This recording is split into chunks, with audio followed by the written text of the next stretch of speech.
That's a much harder cut than I would like it to be. Good evening, one and all. Welcome to a special 3 episode spoiler discussion of Dexter Original Sin. And most of you know me as someone with a dark passenger for this type of material. And let's introduce that person as none other than Cody Leach. Yay, I did it right this time. Tonight's the night. And with Dexter Resurrection coming, it's gonna happen again. Tonight, tomorrow, the day after. Yep. So, and I guess we'll get to it afterwards, but Mhm. another prequel series has been announced, and it's not a Dexter.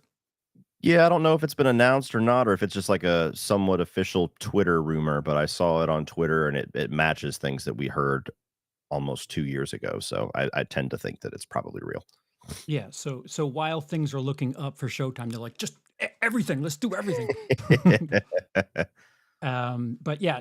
So already, guys, if you do a super chat, please either stay on topic or sit tight because we're gonna get through each of the episodes. But I'll get to yours, Marcy, real quick. Uh, Marcy says, I love and adore Clancy Brown as an actor. I'm kind of down over why he wasn't more known than he is, but I'm also a big SpongeBob guy still. But I hate season 9. Right on. Yeah, Clancy Brown's what you call a character actor. Mm, You know, he's one of those guys that pops up and you're like, "Ooh, I love them," but they're never like the star of something. Not that he couldn't. I'd be curious to see him do it, but yeah, I think he kinda knows his lane and stays in it, and we all love him for it. yeah, there are certain actors that you wonder why we don't see more of them, and then you got to be grateful for the roles that you get them in. And I think Clancy Brown would be Yeah. one of those people where it's like, I'd rather have him have bit roles in 15 things rather than one role in one thing a year. Mhm. But yeah, thanks for the super chat, Marcy. We'll keep it on topic for here out. Um, so, if those of you who weren't warned, we're going to be spoiling stuff that if you're in Europe, you might want to double check your apps because I'm in the UK and I didn't realize that episode 3 was available until some You're welcome. digging. Yes, thank you, Cody. Thank you, Cody. Thank you, my uncle. But I have some bootleg version of Showtime via Amazon. So I think on Paramount Plus, it's just there already. So 3 episodes, we're going to be spoiling all of them and spoilers for the old school Dexter series. Um, so they brought the original Sin episode back, which is technically 2.5 weeks ago now. And they didn't really give us much of Dexter's childhood the way they did in the first season or first couple of seasons. And right away, we're getting Dexter into one of his first kills in that first episode.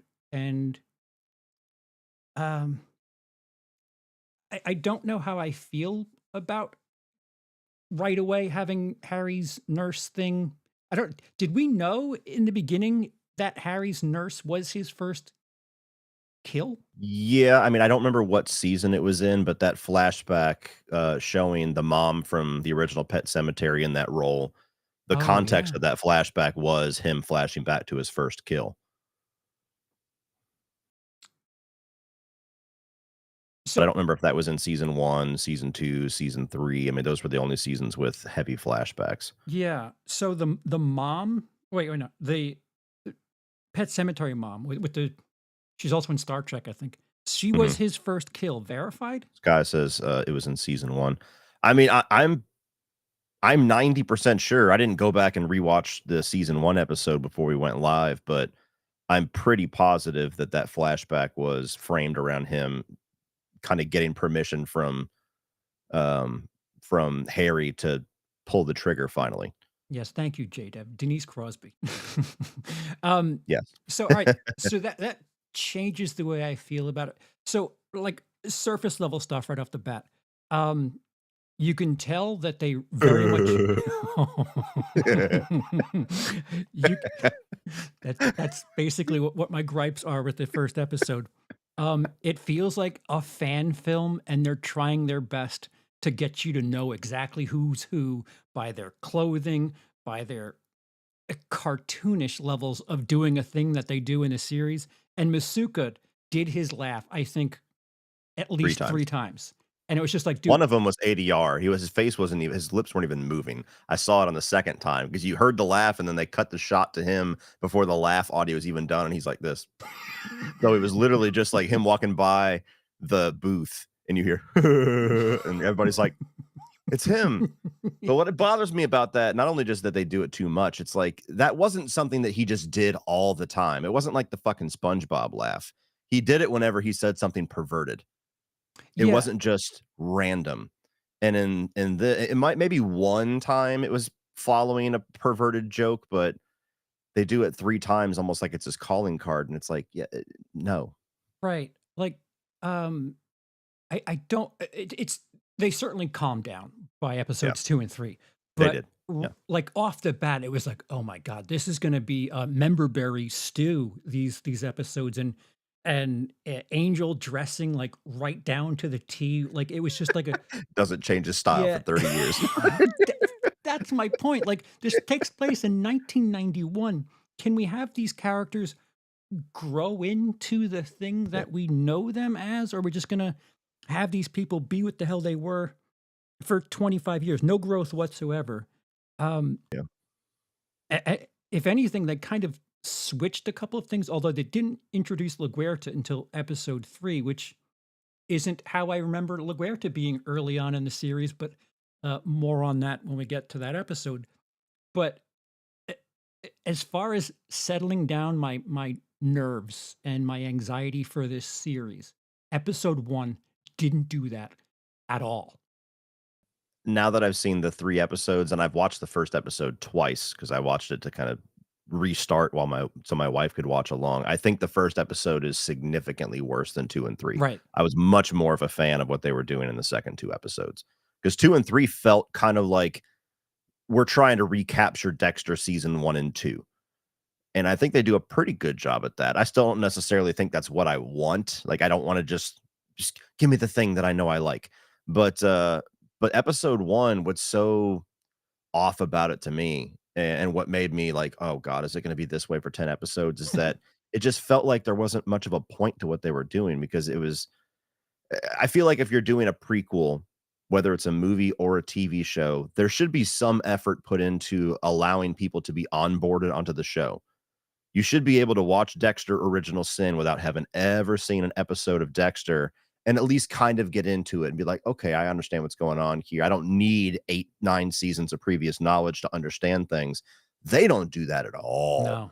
They don't they don't guide you into who Dexter is, the dark passenger, why he talks to himself, what the code is. They don't even describe the code. And then in episode 3, he's just like, rule 1 of the code.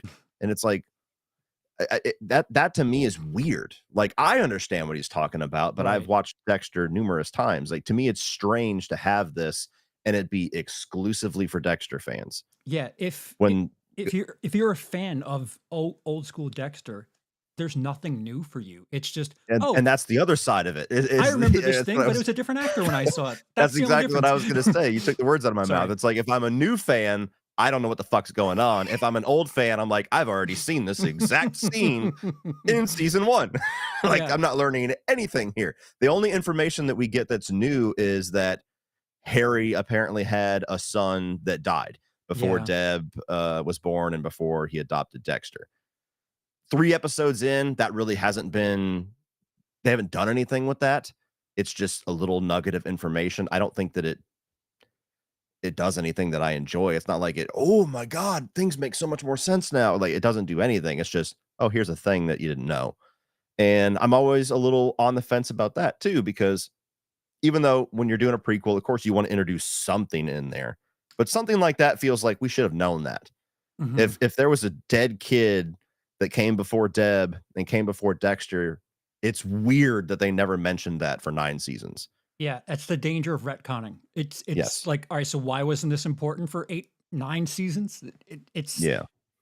It's nerve-wracking, and as his first kill, I would like to see, him not doing basically what he's done for 10 years. I would like to see some mistakes, and they've kind of maybe given a little bit of a morsel of that with the earrings, but like him laying down the plastic and kind of doing it differently. But he even has a line where he's like, "This is my first time, leave me alone." It's like it's kind of similar to what you have been doing. Yeah, it looks a lot like your 350th kill. Yeah, exactly. And like I just wish he would like fuck up and granted there's still 7 episodes to go. There's Mhm. it's just it's too meticulous already. And for the sake of I don't know if I'd call it shortcuts, but does he have to work at Miami Metro within an episode? Can we have him have some sort of growth or something? That's episode 2. I'll stop there. Yeah, I mean, okay, so we're gonna kind of focus on episode 1. So I'll say what I like. I think the kid who's playing Dexter does a decent job. I wasn't, like, overly impressed in episode 1. You're not gonna fill Michael C. Hall's shoes. I Right. think we all know that. I think anybody that takes this role knows that. But after 3 episodes with him, I'm like, "Okay, he's good." You know, he's fine. Yeah. Um, He's got some so of I the mannerisms down. Like, I remember he does. when he was eating at the table, Michael C. Hall Big yeah. does this thing when he, like, chews and Mhm. nods and, like, says something. It's like, wow, that's very Michael C. Hall. Very good. I hope he Yeah. becomes his own thing, but it Mhm. certainly gets us people that know Exactly. him. He's got the nuances down. Right, right. So, yeah, I think he does a good job. I think Christian Slater's doing great. Ooh, I really like him as Harry. ooh. So I guess we're gonna dislagree on that one, but I'm just a Christian Slater fan, so maybe Sure. that's why, but I think he's had the most to do emotionally so far with, him breaking down about Dexter finally taking his first kill and having to get angry about him not, keeping the evidence, and I think he's doing good. Mhm, Again, James Remar, hard shoes to fill, but I mhm. think he's doing a really good job. Not a big role so far, but I love what Patrick Dempsey's doing. Is he supposed to be the captain that LaGuerta's always That's what I was gonna having ask you. I need to Google it and see because I'm like, it feels like he should be that role, especially since they're butting heads from the moment she walks in. But he looks nothing like the hair and everything is so different that I don't my eyes aren't putting it Yeah, well, together. it's like J half Devil, and no, half. J Devil, will correct us. Is he supposed to be Captain Matthews? But anyway, I love what he's doing. I think he's great. Um, I'm mixed on Deb, Uh-huh. and I think it's because teenage Deb is just unlikable. Like, she's nailing Deb. Like, Deb's always bitchy, she's always cussing every 3rd word, she's always very, like, aggressively selfish about certain things and in your face like a brick, but I think because she's not a cop and she's not doing anything good with any of it, she's just a fucking teenager trying to give fake coke to her friends and stuff. I don't really like her so far as a person, so that's my Dude, and the assault in episode 1, yeah. can we have that feel a little bit heavier than it was, please? Like, that was some SA is what it They're was. saying it's not Yeah. Matthews. So that's weird that he's not Matthews, but, like, maybe that'll be answered later on. No, I agree. So, yeah, I'm on the fence about Deb. I'm kind of on the fence about Angel too, just because the way that he speaks is throwing me off. This is such a fanboy thing, but, like, Angel Batista, everything that he says has an accent, like, you know what I mean? He's so thick with the Miami Cuban, kinda thing that this actor isn't nearly as thick with that. "C'est mi pasión," he Mm, always has mhm. some twang to what he's saying, some kind of a thick accent Yeah. He push. would Latin up words where you're like, "Dude, Everything, just say just say everything. spices." Maria, Yeah, Maria, you know what I yeah. mean? And so, he's not quite nailing that yet, but I don't dislike what he's doing. Well, Masuka, I can't stand. I that's just the gotta say problem when you have people, like, doing characterizations of what we uh-huh. know them as. Like, when you have someone like the Dexter character doing, like, certain head nods and things, it's like he's nailing it, and you have the Masuka laugh.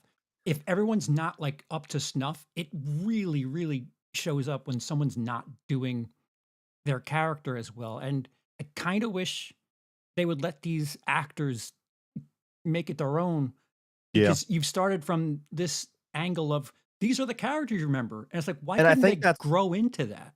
I think that's why I like Christian Slater and Patrick Dempsey because 'cause they're kind of able to be their own thing. Like, you don't feel like Christian Slater's trying to be a James Remar, and Patrick Dempsey is just a completely new character. How do you feel about Sarah Michelle Gellar so far?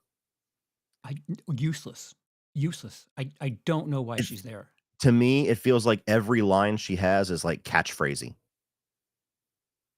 Okay, interesting. Like, everything that she says is, like it feels like written dialogue. I don't know how to explain it. I should have written down some of the Mhm. things that she said. Like, I like her a lot as an actress, but every time she just kinda pops into a scene to say something to Dexter and then exits. Yeah, Um yeah, my issues so far, and I agree with you. I really like Christian Slater, and even Emily said this. I don't know, maybe her opinion influenced me, but I like really wanted to get more from him. But considering all of the emotions that we've had with the flashback and the stuff with Laura, I would expect more range from him emotionally speaking, and mhm, I think they missed the ball unless they're gonna go back to it, later on in the season. The whole Deb getting, um, screwed over at the party, like, that's, like, at least a 3, 4 episode arc there that they just kind of scrolled past it, and I feel like Christian Slater, and I don't know if it's because of the actor or because how important the Harry character is to Dexter. There's like this emptiness to it where it's like, dude, why am I having him pass off some of the responsibility to Angel when, like, as far as the first 3 or 4 seasons of Dexter lead you to believe, Harry was like holding Dexter's hand through all this, and it's just like, what he just passes him off to Angel in his first week? Like, what is that? and that was my main issue across episode 2 and 3, which I guess we'll get into, but that one I specifically messaged you about where I'm like, "This is bugging the fuck out of me. This doesn't compute for my Dexter fan brain."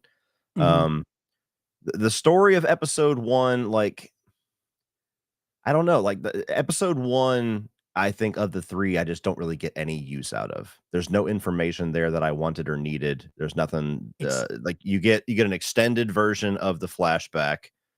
You get, oh, he was in medical school and then decided to be forensics, like, on a dime. Um, you have the revelation about the dead kid, the party scene that you're talking about. I There's not really much meat on episode 1 for me. Like, it was very much like fan fiction appeal where it's like, "I see the thing that I like," and that's as deep as it went I think for first I episode. think we said this in our chat. It's very stylistic. It felt like Yes. Nurse Jackie. I don't know if you've ever seen Nurse Jackie, but like No. the zoom in the hospital room, like it was very post The production transitions flashy. the transitions are a little jarring, even through episode 2 and 3, it's not as heavy, but yeah, they're very stylistic, like, the car that's taking not dead Dexter to the to the hospital looked, like, really weirdly CGI, Uh-huh. and then you get, like, the little zoom fade into the window. There's And a lot of times where scenes transition, like you said, it's like some kind of a zoom or some yeah, kind of like a Adobe After yeah. Effects thing, which was it's the only thing stylistically that doesn't feel like Dexter season And 1. the needle drops. There are Yes. like major Although songs. I don't mind the Alice in Chains one that we Sure. got. Sure. I was like, "This doesn't fit, but fuck it." But yeah, episode 1 was the worst because I think there was 4 needle drops where it's just like, "All right, are you wasting your entire soundtrack budget on this episode?"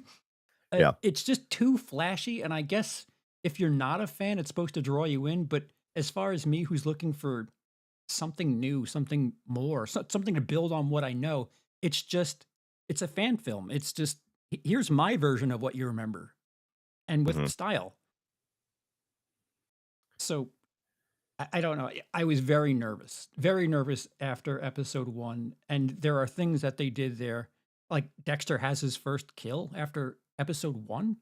Like, we're being introduced to this character, and right away And n that's why it feels weird, and, like, I guess they just made a decision, they're like, "We're not gonna put any effort into trying to reintroduce Dexter and ease into this because with the way that they opened the season tells you that they're like, "Fuck new fans, this is for anybody that watched New Blood and beyond," because it literally opens with, "This is what happens after New Blood," to not only give a reason for why he's reminiscing, but also to, like, tease you with, like, "You ain't dead, bitch, get ready for resurrection," yeah. which, I don't know, we'll see where that goes. I have I a don't know. ridiculous theory, and I think that's why they're pairing these up together, but I hope I'm Ooh. wrong.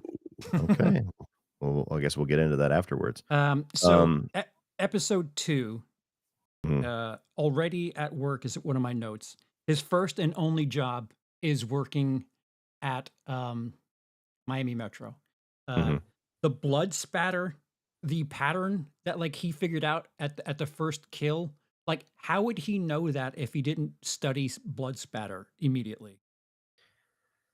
Yeah, I don't know. I'm not 100% sure. They kind of make a joke about how obvious his The void, hypothesis yeah. is, where he's like, "The killer was standing here." He's all excited, and they're like, "No shit, motherfucker." Like, we know that. Like, so I guess maybe that's how they excuse it. It's like, to him, this is like revolutionary. I think I'm being a smart person, and they're like, "No, like, obviously, dude."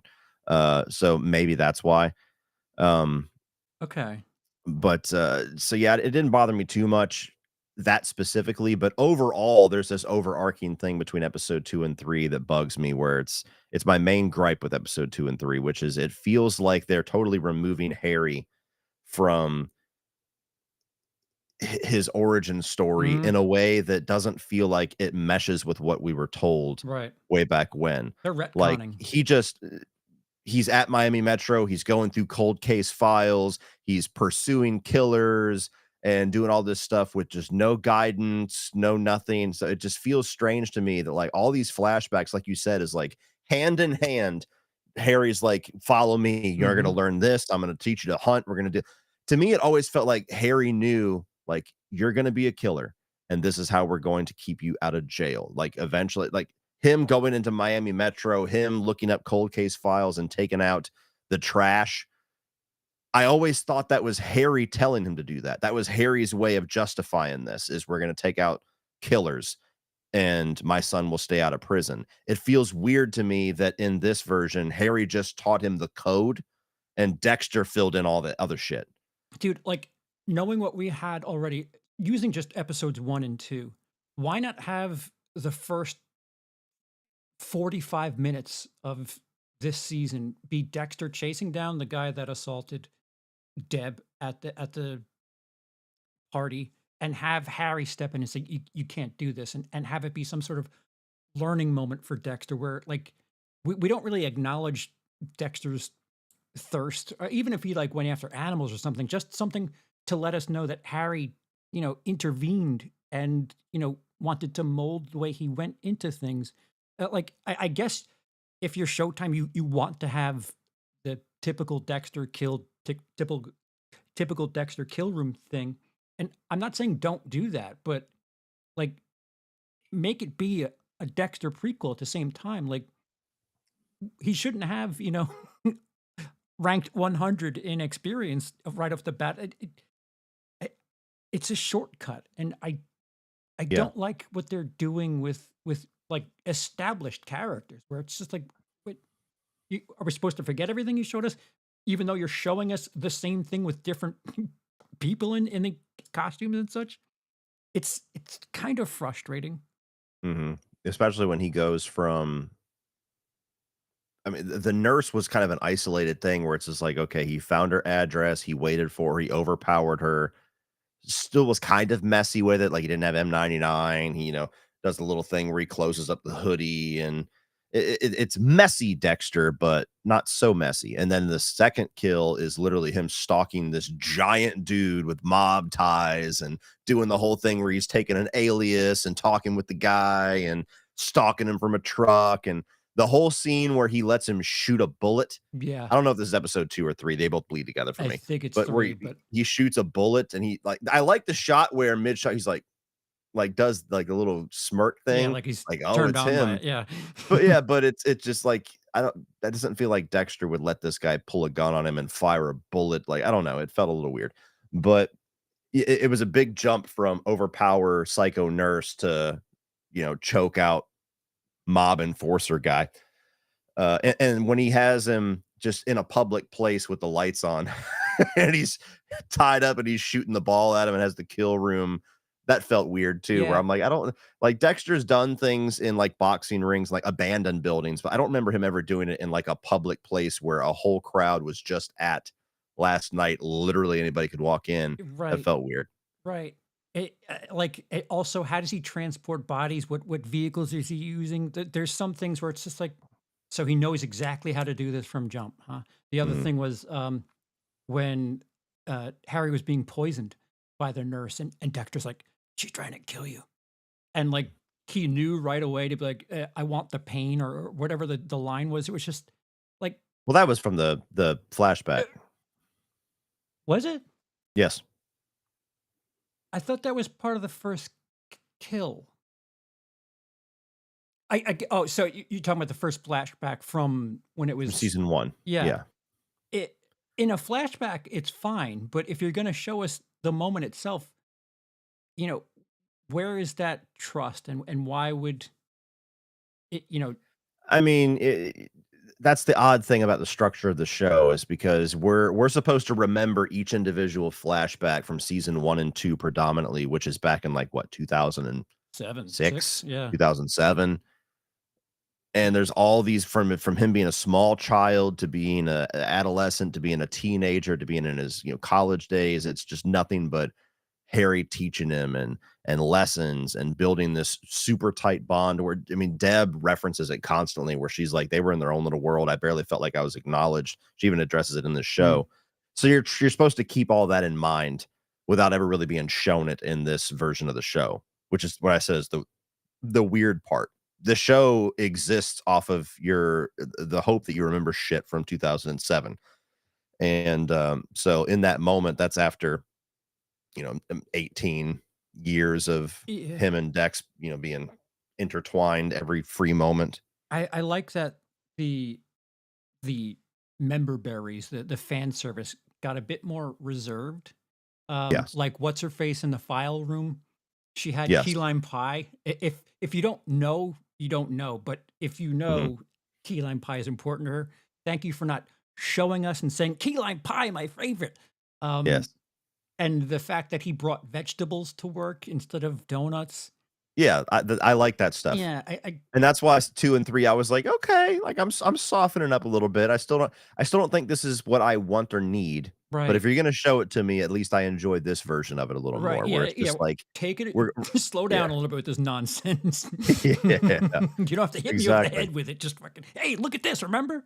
Yeah, I'm wondering if we're gonna get Dokes at some point now that we've got LaGuerta in there, because LaGuerta and Dokes were supposed to be attached at the fucking hip for a long time.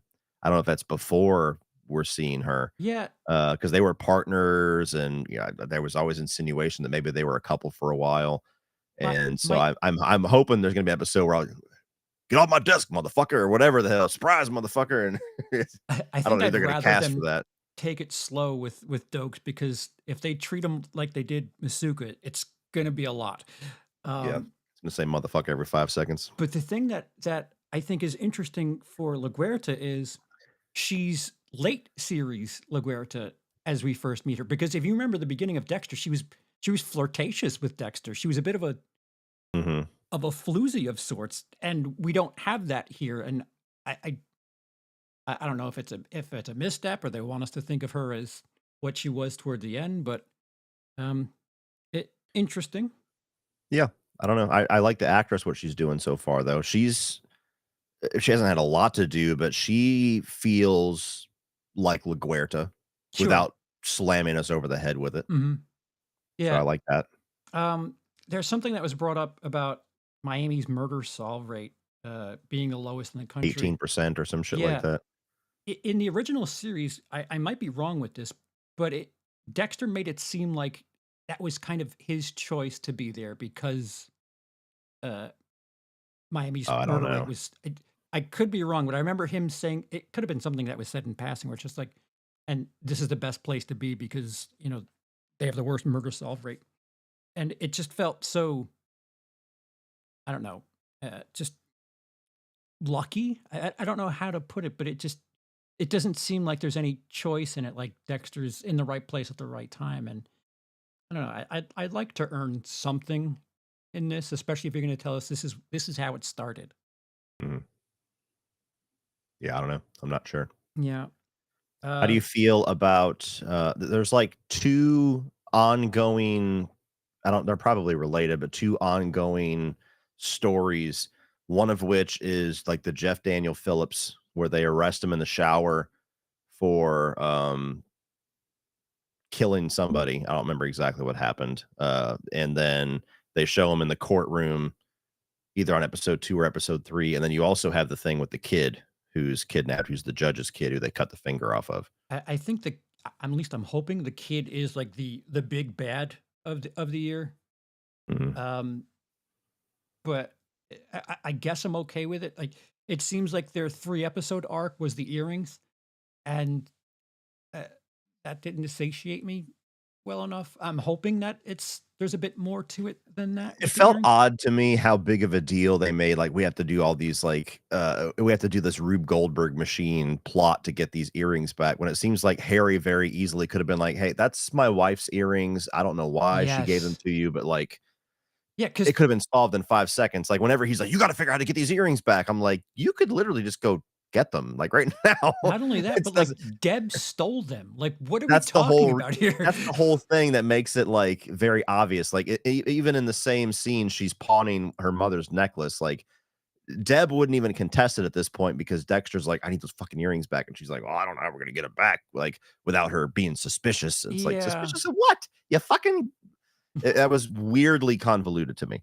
yeah. Um, I'm interested in the kid thing because it seems pretty brutal so far, where, like, pulls the kid's arm out, just you hear stuff getting cut off, and, the only thing that's odd for as much as it's giving the vibes of early Dexter, like, we're 3 episodes in now, and I still don't really get much of an idea of what the season-long Dude. arc is, what the journey is. Like, every other season, you knew by the end of episode 1 who the big bad is, what they're doing, and Dexter gets a scent of it. Mhm. You know what I mean? And so it feels odd, uh, to not really know. We only have 10 episodes, so 7 episodes left to not feel yet like what's our journey in season 1, Yeah, if this is gonna go on for more, which I'm sure it will. there's a bunch of side dishes, and we don't have the main course. Like, Yeah. between this and all, like, the flashbacks, we're getting, like, full-fledged Harry flashbacks, and it's just like, "Whoa, Mhm. what is the big spine of all of this?" And I don't think we have that just yet, and that's I don't it's slightly disappointing. I It feels at odds with itself at trying to dramatize stories that we already know yeah. while telling us something that we don't. And I wish they would just focus on things that we don't. Like, I'm not hating the Harry and Laura Moser stuff, but I'm not learning anything I didn't already know. I already knew that she was a CI. I already knew that eventually they hook up and then she gets chainsawed and then he takes the kid out of guilt, whatever. And Yeah. that's the setup. Like, we already know that. And so I'm just wondering, like, all these scenes that we're seeing of her being a CI and Christian Slater taking Joe, which I guess is maybe Dexter's father because his father's name was Joe. Um, Hmm. and then being in the hotel room and her like, I have an extra hour with the babysitter and stuff. Like, that's what frustrates me about prequels in general, which is why I'm not typically a fan of them. It's like, I don't need you to flesh this out. I got it. You're not teaching me anything new. You're not recontextualizing it. You're not giving me information that I need. Like, this is all stuff I put together in my head when he told me this information back in 2007. Right. Yeah, and if you're laying it out like that, if somebody just wants to cheat, if someone who's new to the show right now can just go rent season 1 and be like, "Oh, okay, so this is what happens." It's like we said earlier, who is this for? Like what new information is there to be had? And the unfortunate part with that is it doesn't really have life just yet. Everything just seems to be so shortcutty and so matter of fact, and the fact that like the bust is the first time we see Laura, and I thought that they were kind of dating before she No. became their CI. She was his CI first, and then they were dating. Yeah, I think they got a relationship because she was his CI and they grew close during that time, which that the only extra information we're getting now is that his marriage is in shambles because of the dead kid. But I thought Deb was already in the picture at that point. Is Deb his younger sister? I thought she was like the same exact age. Yeah, I thought younger. I didn't know by how much, but he Yeah. was the older one. But Okay. like even I don't know. that, Maybe I'm, but that's the thing that's tricky about the show is like I have to remember all this shit and put together all these scenes. And I'm like, when they showed Dexter, where she's like, Dexter, and that's Brian, like Dexter looked like twice the size that he did in the flashback where he's in the fucking in the blood. Uh, But dude, so if Harry's gonna take him home at that age and he's having a relationship with his CI because his wife is drinking and grief, like I don't know where Deb fits into all this. Has she been born already? I don't know. yeah, and it she does a undercover op for them, and they hug right away, and it's just like, can you at least let this relationship blossom, something that we haven't seen? And Mhm. you brought up thinking of Brian. Did he have to get an evil villain shot in that show where it was just like, that's the Damien shot, just like, all right, he's a little kid, man, leave it be. Like he It's hasn't Brian up there. dun dun dun. Like he hasn't witnessed that murder yet, so maybe he's still salvageable. I don't know. It was a bit much. Um, I don't know. If I was watching this fresh and I somehow progressed to season one, I'd be like, oh yeah, Brian, of course, the guy who got that ridiculous intro shot from us. Mhm. Um, the I can't even read my own handwriting. The Renee story has Dexter buzzing like Rain Man. The Renee story. The Renee story is the guy at the bar who the mob enforcer guy shot a bullet at him and it hit his mom in the other room, and then he killed himself at his mom's grave, and that's what made Dexter put it all together and then choose this guy as his second target. Oh yeah, when they give him The like bookie guy. this Yeah. super long information as to why they're drinking to the guy at the bar. Yeah. It was I it was a lot. It was a lot of mhm. information. Maybe that's why I wrote Rain Man. I love when I leave myself notes and I don't even know what the hell I'm talking about. Awesome, awesome. No notes. Trying to be clever, and you're like, "What the fuck does that Yeah, mean?" Rain Man. Was it raining? But yeah, I there are moments, and especially with all the shortcuts they're taking with the characters, and that backdrop or the background on his second kill. I feel like either the writers or the showrunners or what, they don't respect the audience enough. Like I feel like they're holding our hands a little too much. Where I'm Yeah. not sure if that was I I have to refresh my memory because the last couple of seasons, maybe that's just the way they are. But uh, I feel like we can do some homework on our own, and if you show us without beating us over the head, we can figure things out. Mhm. Because like Dexter knows what the right thing to do is. Just episode 2, like he takes on this case because you know his friends are drinking to him. Like wow, so lucky to be in that place, and I don't. And he I don't knew how to do the bullets. Use the I don't it felt like he was in medical school, and then he just knew forensics. yeah. Yeah, because he was just a student, a really good student, Mhm. and, like, it my problem is let us see some of the growth.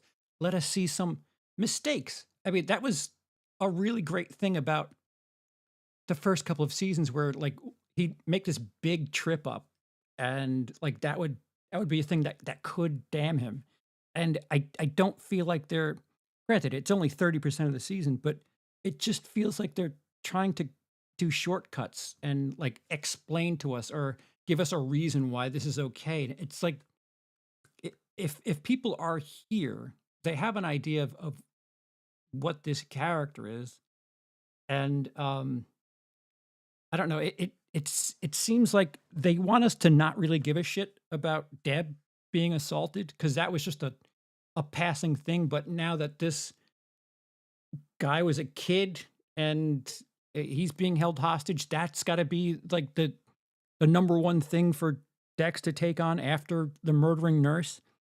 I feel like they could or should be letting some of this breathe a little bit.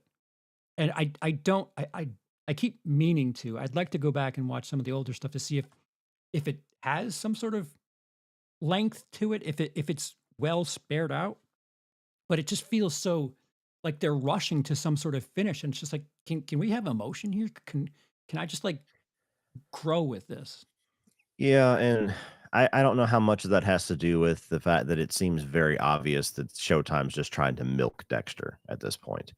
You know, we Mhm. had New Blood. New Blood felt like it had a purpose. It felt like it had a reason to exist, which is like the fan base is hungry. They're not satisfied with how we ended this. Let's do one more shot and try to land the plane correctly. Oops. But you know, if that season hadn't have been as wildly successful as it was, which showed how hungry people were for a better ending, I don't think we would have had any of this. I don't think any of this is born out of passion for Dexter's origins. It's just like they're doing the streaming model of like, okay, Dexter's our biggest commodity at Showtime right now. How do we do a bunch of Dexter shit? Mm, Let's do a prequel, and then we'll tease the resurrection show, and then we'll come back with that. It maybe will be one season, right. and then now we're getting rumors of even a third thing, which we heard rumors about, or Showtime had mentioned something about that back when they mentioned Dexter Original Sin and a Harrison spinoff. Oh my god. Well, So it just feels the show doesn't feel like this is a Dexter story that needs to be told. It feels like this is a time slot that needs to be filled, or a void of content that needs to be filled. So let's think of something to do with the Dexter name. but even this is it's, like, rushed. It's like, okay, so this is a thing that we don't necessarily need to see exactly what we saw in the series, but you're rushing to show us things that we basically already know. And then the one thing that they're kind of undoing or retconning is Harry's relationship with Dexter, where Dexter now works at the same place as Harry. You would think he'd be under his wing, but no, Harry's barely around with Mhm. Dexter at the police station. So, like, what what are you trying to do here? Why? If anything, I think I've seen Harry with Dexter the least in some sort of, I don't know, trainer tutelage fashion. It's just, if there's one thing where I'm like, why don't we have more of this? It's Dexter and Harry, Yeah. and it's really kind of frustrating. Yeah, and this is why I don't like doing episode by episode reviews anymore, because who knows if they'll change that. Who knows if the Yeah, next 7 episodes is gonna be the sure. Dexter and Harry show. But, it does feel really weird. Like, as much as I was starting to relax and enjoy a good bit of the 2nd and 3rd episode, that was still the biggest thing where I'm like, "This feels weird and retconny, and I don't like that." Like, Hmm. this doesn't feel like the way that it happened. It felt like Harry was the one pointing him. "You're doing this. This is what's gonna happen," up until he kills himself. And then after that, Dexter has to figure shit out on his own. It feels odd to me that he just lets Dexter work in his place of employment around a bunch of cops when he's a killer and just killed somebody, Hmm. and just unsupervised. Go solve crimes. Go look in the cold case files. Go, when he found out that Dexter was following the fucking mob boss guy, his reaction did not match what you would think a cop father would think. Like, what the fuck are you? How the hell did we go from this to this, Right. Dexter? Like, it's just like, what? He could have killed you. What's going on? And I'm like, that's like the fourth problem on the list of 25 that we need to discuss. So, yeah, I I have that's here. the one thing in 2 and 3 where I'm like, "Nah, you gotta do better, or you gotta make me believe this, otherwise I'm not gonna fully relax with your show." Yeah, at the end of episode 2, he has a line where he says, "Hello, darkness, my old friend." I wrote down, "Dude, you have one kill." What is this darkness, my old friend shit? You've done it once. You are a virgin. Yeah.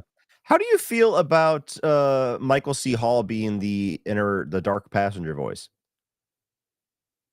Uh, I don't know. It I it's I guess it's the one thing that connects us to the original shit. Mhm. Um, I'm alright with it. I just I wonder if he wasn't attached, if we could just r totally reboot it and have just a new set of people. Yeah, I don't know, it's complicated because, like, I don't want anything Dexter related without Michael C. Hall. And Sure. his voice is like, "Oh, okay, he's here." But, it feels odd to me that you hear Michael C. Hall and then it's Dexter actor, or Patrick Gibson or whatever, like, it does feel odd sometimes that we have 2 different actors doing that, but, I don't know. I'm not complaining about it, I was just curious. I He don't really have a positive or a negative to it. I'm not complaining either. It's just I appreciate what Patrick Gibson has been doing. Like he's been Mhm, mimicking Michael C. Hall and his mannerisms really well. I just want him to step out of that and make it his own in some way. And I think the mhm. fact that Michael C. Hall is the voice, it it's never gonna allow that to get too far away and make it his own where I don't know, you damned if you do, you damned if you don't with me, especially with what they're doing with Mhm. Dexter and the internal voice and all that. The only thing that I wanna see out of Patrick Gibson that I haven't seen yet is that Michael C. Hall was always brilliant at balancing, like, the lovable goofball facade that Dexter is with that darkness. Like, just the look on his face sometimes would tell you, like, this guy's not fucking around. There's something there. The thing that Dokes always saw. Mm, And I haven't got that out of Patrick Gibson yet. You know, you have the scene where he's beating the shit out of the guy at the party or whatever. That's really about it. But that anger, that darkness, like I don't really see that. He's very aloof all the time. yeah, yeah, he's kinda got that, like, don't care one way or another. Yeah. Gavin, right on. $5 super chat, thank you. The thing I like most so far is the opening theme is back. Funny you say that because I feel like they've done more to make the opening theme something different while being the same. Like when he swats the mosquito, he misses. Like, Mhm. hey, the dumb kid doesn't have it just yet. I feel like they've done more with the opening theme than they have the first Show. 3 episodes. Yeah, what the opening theme tells me is, like, how important some of those things are to the show. Because like, New Blood was so stylistically different, no opening, none of the classic Dexter music, totally different setting, which I think it needed to be. I Yeah, think that that was the right, dice roll to make, but it just reminded me of, like, how important those ingredients are to Dexter. As soon as you get the Miami visuals back and you get the Dexter music and, the way that it's shot and the theme song and the opening and everything, I was like, "Okay, yes." Like, dude, that's the Emily nostalgia thing where it's just like, "Okay." You know what I mean? right in my veins. Yes. Emily was pissed. She's watching it. She's like, "This doesn't like." She had a good point. She was like, "This isn't like murder stuff, like the rope when he ties the shoelaces." She had a critique, like they're not having it seem like an homage to killing, and to a certain degree, there's something to that. And I guess it's more homaging itself than Yes. alluding to what how ridiculous you could be with. I mean, the Foley work certainly helped, but what was it? A blood orange? That I mean, Yeah. so I There's a understand. lot of blood visuals Yeah, and things like that. It's not so much like serial killer imagery. yeah, but I didn't think of it, and then she said it. I was like, not going to unsee that. Thanks. Like the You ruin shoelaces. everything. We're watching Die Hard after this. Fuck you. Then Dark Knight Rises, and you're not going to Yeah. laugh. Yeah. uh, so any so episode 2, that's when he first takes he doesn't technically have a kill in episode 2, right? That's when he takes on the idea of the mob guy. Yes. Yes, yes. He starts to kind of pursue, I think. And then Yeah. episode 3 is where he really kinda gets into it. Yeah. Episode 3, they introduce LaGuerta, a non-fraternizer from the start. A little different is what I have. And the captain doesn't trust her from the jump. Uh-huh. Can we Which let is why I thought maybe he was Matthews, because I was like, he must be somebody different. He doesn't look at all like that." And then as soon as he's just like instant rivalry, I was like, "Okay, well, that was always their thing." So, right. So if it's not Matthews, so she's gonna have two bosses that don't trust her. Like again, it's just let it breathe. It's like the ongoing theme of what I have issues with. It's just like let us and I get think there. some of it might be, which again is the frustrating thing about, like, you have to have this extreme fanboy knowledge of the show to be able to make sense of some of this shit. I think LaGuerta always kind of had this reputation of like a ladder climber. Mhm. and somebody that would do whatever she got to do, sleep with somebody, fucking blackmail somebody, whatever, to get to the top. And maybe that's just like they're leaning into that. Like, I don't trust that bitch. Something about her. Yeah. Maybe. But again, if you haven't watched Dexter a couple of times to be able to remember those details, it's just random shit that's happening. Right, and I think my issue is you need the investment because if, like, you're just watching this fresh, I don't know if the Mhm. characters are fleshed out or full enough for you Well, to like, I hate to always compare Dexter to Breaking Bad, but God unfortunately, damn like they had their finales parallel at the runs, exact right. same time and everything. You didn't have to watch Breaking Bad to understand Better Call Saul. Hmm, There was little nuggets of, extra shit in there if you did, but nothing that happened in Better Call Saul, you went like, "Wait, what? Oh, that ties back to that scene in episode 4 of season 2 of Break." It's none of that. And that's what's weird about this show to me, is like it's a prequel show that's just supplementary of the regular show. if that. Yeah, and so it's a very odd experience to me. It's written in a way where it's so overly reliant on the stuff that happened, that you have even small things that you have to remember, that I don't know, it's almost like an Easter egg hunt or something like that, and that's just a weird way to tell stories, which Yeah, again leaves me sitting here like, if you're not here to onboard new people to your show, and you're not really giving old fans anything but some nostalgic vibes of, "Oh, remember the glory days of the first couple seasons?" Then what the fuck are we doing? yeah, Which is what I felt when they announced this. We're like, "We're gonna do a Dexter Origin show," and I was like, "I know exactly what that's gonna be like." And it's pretty much it. Like, I'm not hating it. I'll happily watch the next 7 episodes, but I don't see this being higher than, the bottom third if I was to rank them all by the end of this show, if it stays the course with what it's doing now. right. Yeah, it's visual shorthand. What I had in it fucking hell. It feels like Cliff's Notes. Like, if you were to study for a big Dexter test, you could watch this and have all of the flashbacks instead of watching the first 4 seasons, like, "Oh, just watch the first couple episodes of, Original Sin." And I who is that enough for? Because if you're like you said, if you're not trying to onboard new people, old people like, "Yeah, I know. We saw this with better actors." Like, what I'll I'll tell you who it's for. It's for all of the people that really were not happy with season 8 and or New Blood, who are willing to just they're like the battered wife, or they're like, like, what, as long as this show promises not to hit me, I'll tolerate it. You know what I mean? And I think that's what a lot of it is. Like, I was kind of surprised to see how positive a lot of the reactions to the show were online before I'd even seen the first episode. And then after I saw it, I was even more puzzled, because it was basically one of two things. It was either somebody saying like, "I gave up on Dexter. They're not getting my fucking time. Like, no, I'm done. This doesn't sound interesting to me at all." Or you have somebody who is like, "Oh my god, I love it so much. Dexter's back. It feels so much like old Dexter." And you watch it and it's like, well, yeah, it feels like old Dexter, because they're literally just showing you old Dexter with new actors. And so I think there's some people that's enough. I want to see the thing that I love. Quality would be nice, but it's not necessarily a hard requirement. And I think the ratings, because people are curious about it, is going to show, just like with New Blood, people just want to see it because they love Dexter. Showtime is going to learn kind of the wrong lessons, which we'll get into the rumor later of what's going to come next.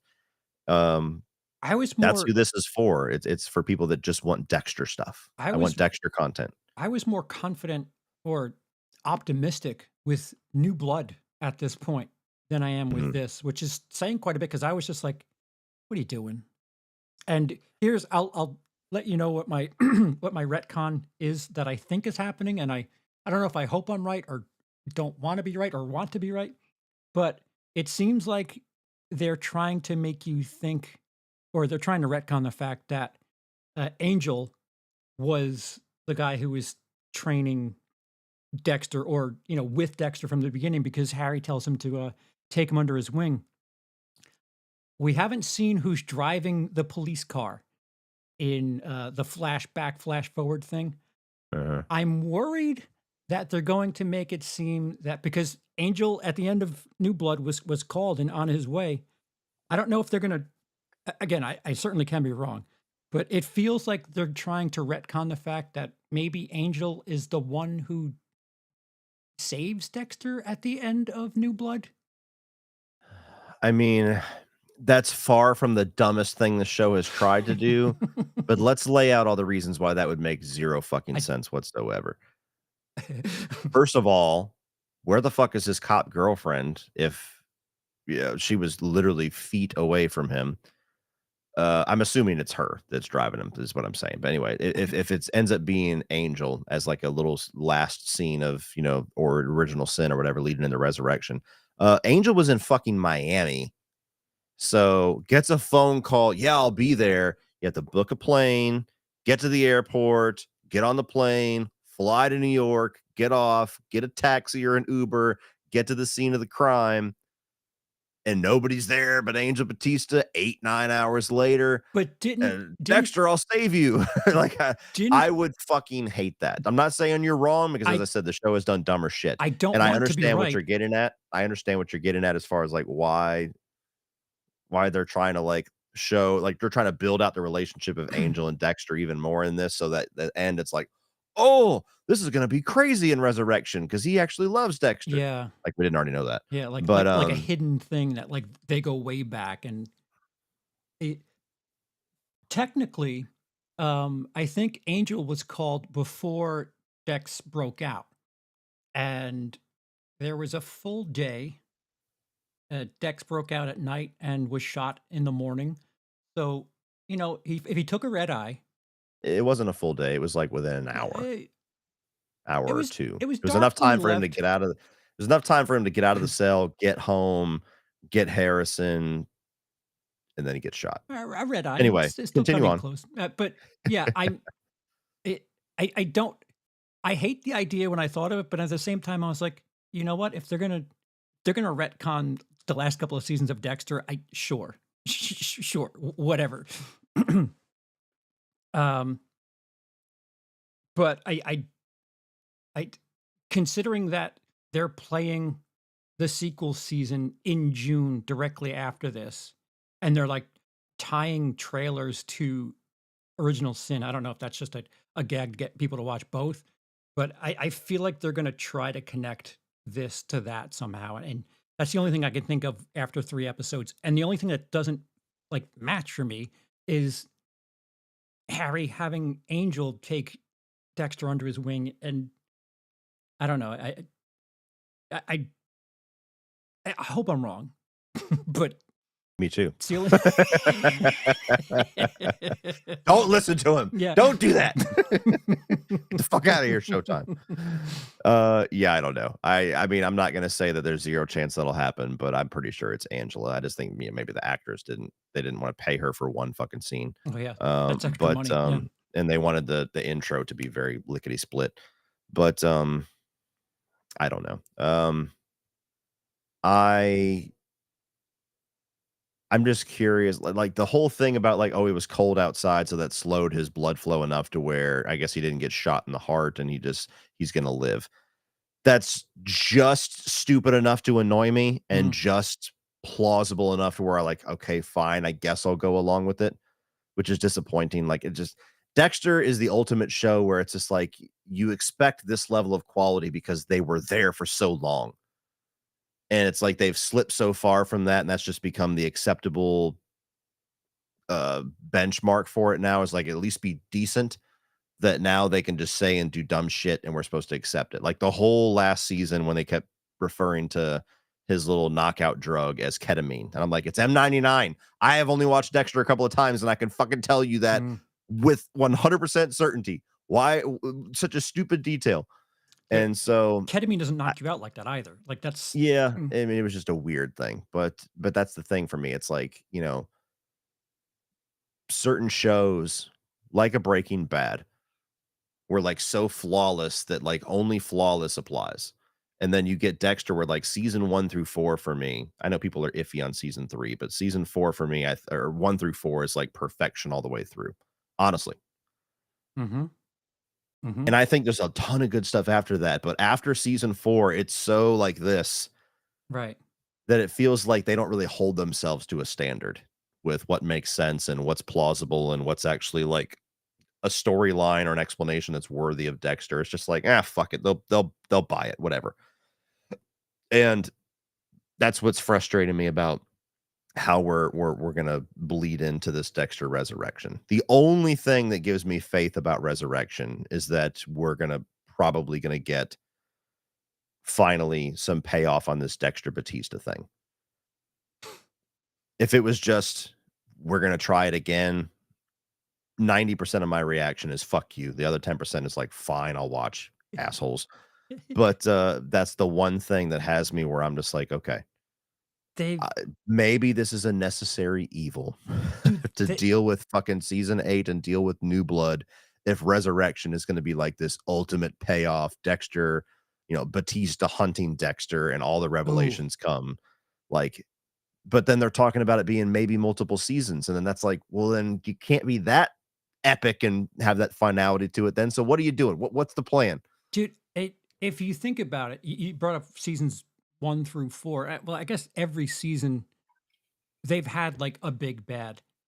Um, how much better would it be if Dokes was the big bad for 3 seasons, 4 seasons?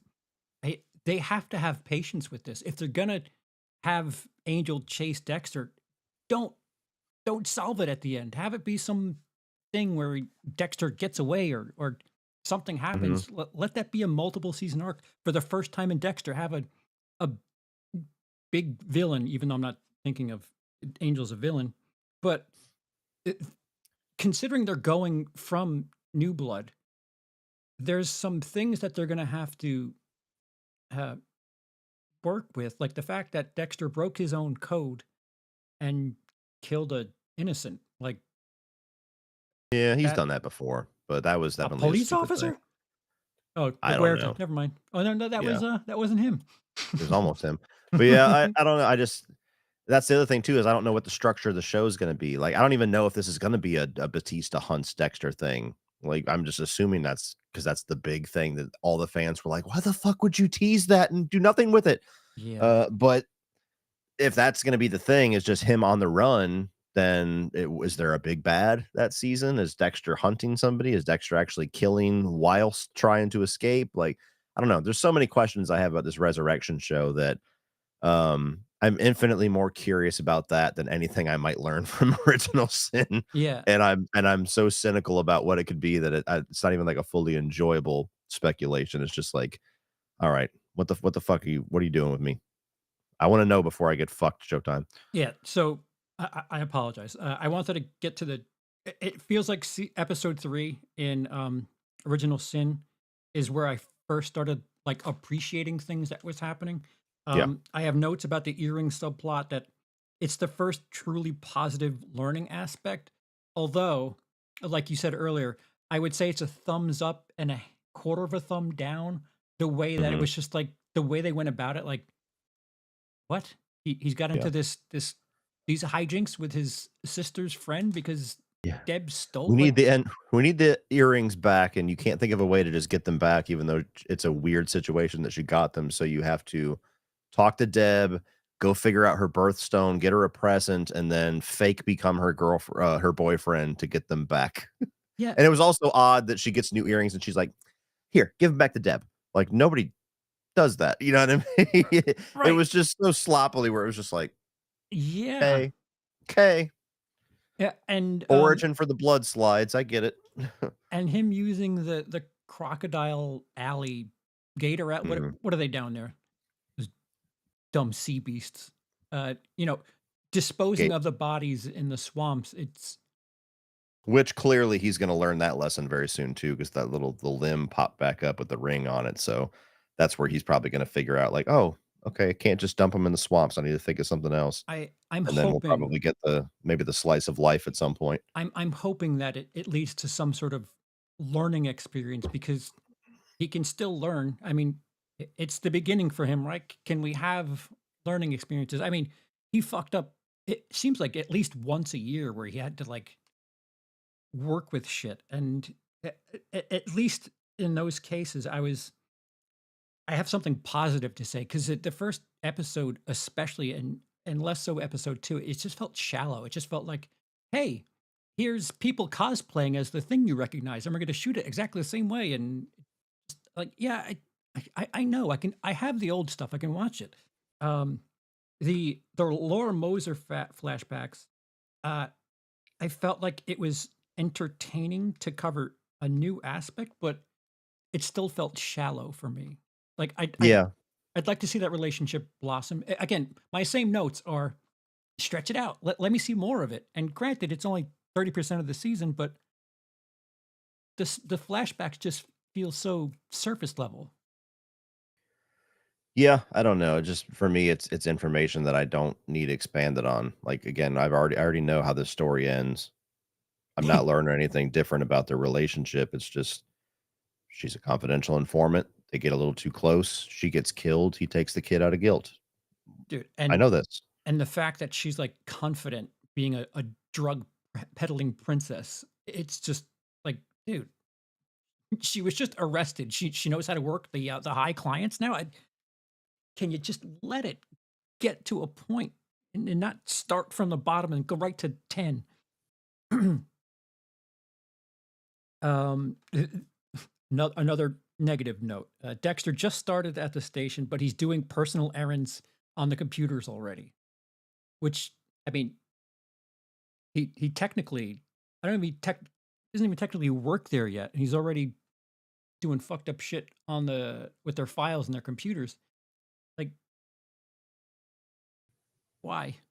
Like, why so soon? Mhm. Uh, Yeah, it felt like this show should have been like Dexter Year 2 or something like that to make sense of a lot of that. Like he's there, but it's not like literally day 1. It's just early Dexter. yeah, rushing the Laura Moser stuff and singing it directly to work feels uncreative. It's just another note on the other thing I said. Um, he knows how to use an empty arena and isn't worried about getting caught. Uh, Yeah, Yeah, we talked about that a little his bit. confidence is a little jarring for me. Um, how does he pack slash dispose of bodies? Which we kind of experienced that in the beginning. Like his method, like his garbage bags. Like I feel weird that I know more about his process from the first couple of seasons than I do here. It just Mhm. it feels very shortcutty. Um, 3 episodes in, and I can't help but not really have an investment in anything, and they haven't if they haven't member buried, I wouldn't have any defining characters of these characters. It's a little word salad. They've cooled off on stuff like Masuka's Laugh. The season doesn't really have a voice of its own just yet, though. And yeah, like what is the target of the season? Is there a big Money. bad? Is it all right? Like what? Where are we headed towards? Like what did Yeah, I everybody? mean, it's gotta be this thing with the kid. I just don't know. There's something going on with that Jeff Daniel Phillips character, and there's something going on with this kid. I have to imagine they're probably gonna converge at some point, but I don't really know yet. It's such a small piece of what's happened so far in season or episode 1 through 3 that it doesn't feel like that lingering plot that's gonna all encompass the entire season like your traditional Dexter antagonist plot would. Yeah, It's just a piece of the pie. season one, you had the ice truck killer, Yeah, like bloodless. All this shit was like I could probably even say the same for the best of the seasons. Like all of them. you knew who like the Yeah. big bad was. You knew the overarching storyline. Certainly by episode 3. Yeah, Although no, everyone was episode 1. a new Maybe with the exception of season 7, but I'm pretty sure Isaac Serco was introduced in episode 1, and just he just didn't last the entire season. That was where that season differed a little. New Blood was a little different too with the billionaire thing that just ended up being. They still showed somebody getting sniped, I'm pretty sure, if I remember Oh, correctly. yeah, Like, yeah, they yeah, yeah, okay, yep. yeah. Alright, yeah, so, like, I there's just not this tangible thing where it's like, "Okay, this is this is where we're going. It just feels like a shortcut for some reason. Like, why are we rushing? You still got to cover the 10 episodes, Yeah. and that's my notes. Yeah. Like I said, for me, it's like it's watchable. It's given me a bit of nostalgia that I enjoy. I certainly don't hate it, but it's exactly what I expected it to be. It's just kind of empty. Right? So it's empty nostalgia. Yeah. It's okay. I'm getting vibes of season 1, season 2 Dexter. I'll happily live in that for 10 episodes, but as with most prequels, I'm sitting here as a fan going like, I don't most of what you're telling me is not new information, and it's old information that I really didn't need to see fleshed out beyond what you told me the first time. It doesn't merit Yeah. doing all of this. And they can get away with it because it's a lot of stuff that we already know so much about Dexter. If we're actually going to get like a Trinity one, which I'm sure we'll talk about here shortly, like that's a character I don't want to know more about. I think the mystery is better than the answer. But I'm not a prequel person. Right. Very rarely do prequels excite me. Usually I'm the guy going, "Ugh, why are we going backwards?" Yeah. No. My least favorite Underworld is the third one because it essentially is the stuff that Yeah. you flashed back to, and it just yeah. Brian's favorite. Yeah, I know, you showed me, you talked about it. What else do you want from this? Yeah. Oh, that is interesting. I thought that too. Um, where'd it go? So Kyle asks, anyone else see the guy in the restaurant that comes up to ask Dexter's table if anyone's sitting there? It looks like a young Brian Moser. I thought that too. There was I think his something name odd is about Brian. that. Oh, I don't know. Did he say his name? I'll have I to go back and listen. yeah. That did feel weird, Mhm. because I couldn't tell if he was, like, attracted to Uh, Dexter that's what I first or thought. something. Like, I was m- like, "I don't know what this is," and then it was just like, "Oh, this is the first time I have friends that I can say that about," and I was like, "Is that really what that was about?" yeah, Because that lingered. It was that yeah. was weird. So, that would be interesting, yeah. Although you can't pay it off because it's what happened in season one. Like, you're just gonna cock tease the whole season. Yeah. But yeah, I don't hate it. I was very worried after episode one, um, and it's kind of settled in, and I have more positive notes as it goes on. I have much nicer things to say about episode three than I do two, and then I do one. So uh, it's not something that I feel like if I want to be reminded of something that happens so far, I'll just watch the OG shit because it just feels like it has more substance for some reason. Uh, Yeah. but it certainly could be worse, I guess. And hopefully it just keeps building and getting better and better. Yeah. Okay, so do you want to get into the sequel or you want to get into the rumor? We can get into the sequel first since we know for sure that that's a thing. Okay. Yeah, so they announced that the sequel season 2 True Blood, I wish. New Blood is happening in June. And yeah, they show you, I don't know, 45 seconds of what's going on in the beginning. And Dexter's alive and things. Yeah. That's all we know. Um, yeah, like I don't know. Like I said, I keep using the battered wife analogy every time I talk about Dexter at this point, where it's Mm, just like, please don't hit me again. Season 8 was like this epic failure for a show to the point where people for years were like, "Come back, fix it, come back, come on." And then New Blood, the announcement of that was like such this awesome thing where it was like, "Oh my god, they're gonna do it." And dude, I had nothing but optimism. Like, I was like, "There's no way they can fuck this up." Like, they've had so much time, they know what they did, like, there is no possible way that this is not going to be awesome. And New Blood as a season, I just really struggled with. There was a lot of things that I liked, but there was so much of the Dexter charm that was missing. So much about Dexter's character seemed unnaturally sloppy, and not in like a I've been out of the game for a while, so I'm a little rusty way, like in a uncharacteristically way. Like whenever he takes the body back in like episode 2 and leaves that 5-mile blood trail.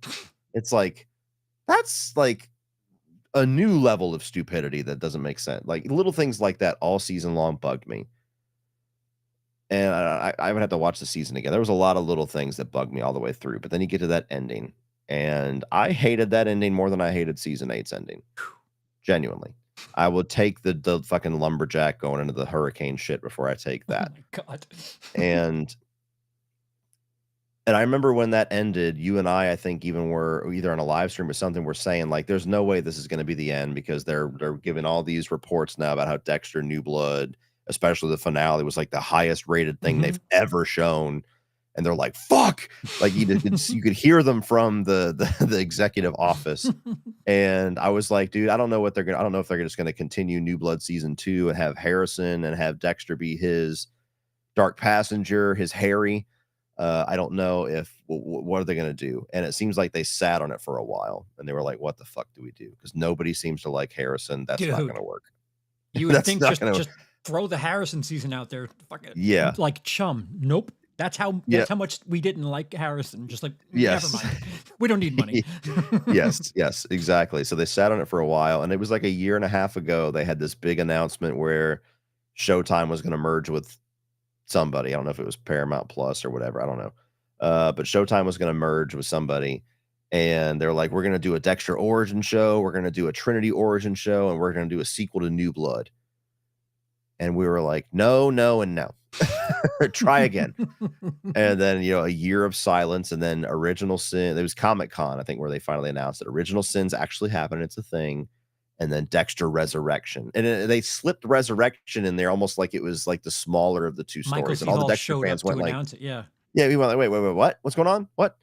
And so all of a sudden that made everybody a little interested because it's like, oh, we're not doing the Harrison thing. We're actually just going to say, fuck it. That's just kidding again.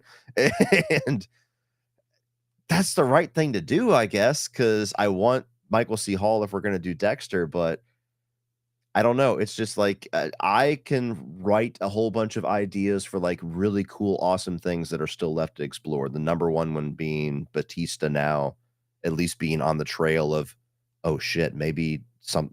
Why is Dexter still alive? I have to watch that last episode again to see if she directly tied him to the Bay Harbor Butcher or not, or if she just sent him the picture of Dexter being alive, and he's like, "The fuck? Okay, I'll be there." So I don't know what all Batista knows, but that realization is coming. And Batista finding out about all the things for 8 season of Dexter, and then Dexter having to cop to that, the main one being LaGuerta's death. That's all stuff that I kind of want to see. Dude, I don't But know how I the just don't know if I trust Showtime to do it. You know what I mean? like out of everything, my biggest complaint would be LaGuerta's dead. Here's a bench. We're not going to talk about it anymore. On to season 7 or 8. Um, what? Even the police force, they were okay with it. They're just not going to talk. Here, we just have this bench, and we're never going to Well, talk about it again. everything about season 8 was dog shit. So, yeah, That's they what. had that, the Deb going off the Oh, rails and the fucking brain surgeon, and like, oh, there's this other person who actually came up with the code we've never talked about before. And even the way that it ends with, Dexter fucking stabbing the dude in the neck with the pen, and Batista self and defense. Quinn are both like, that's peculiar. You know, all of it. Everything about that season is dog shit. That's why New Blood hurts me more because, like, season 8, you're like, this is going bad.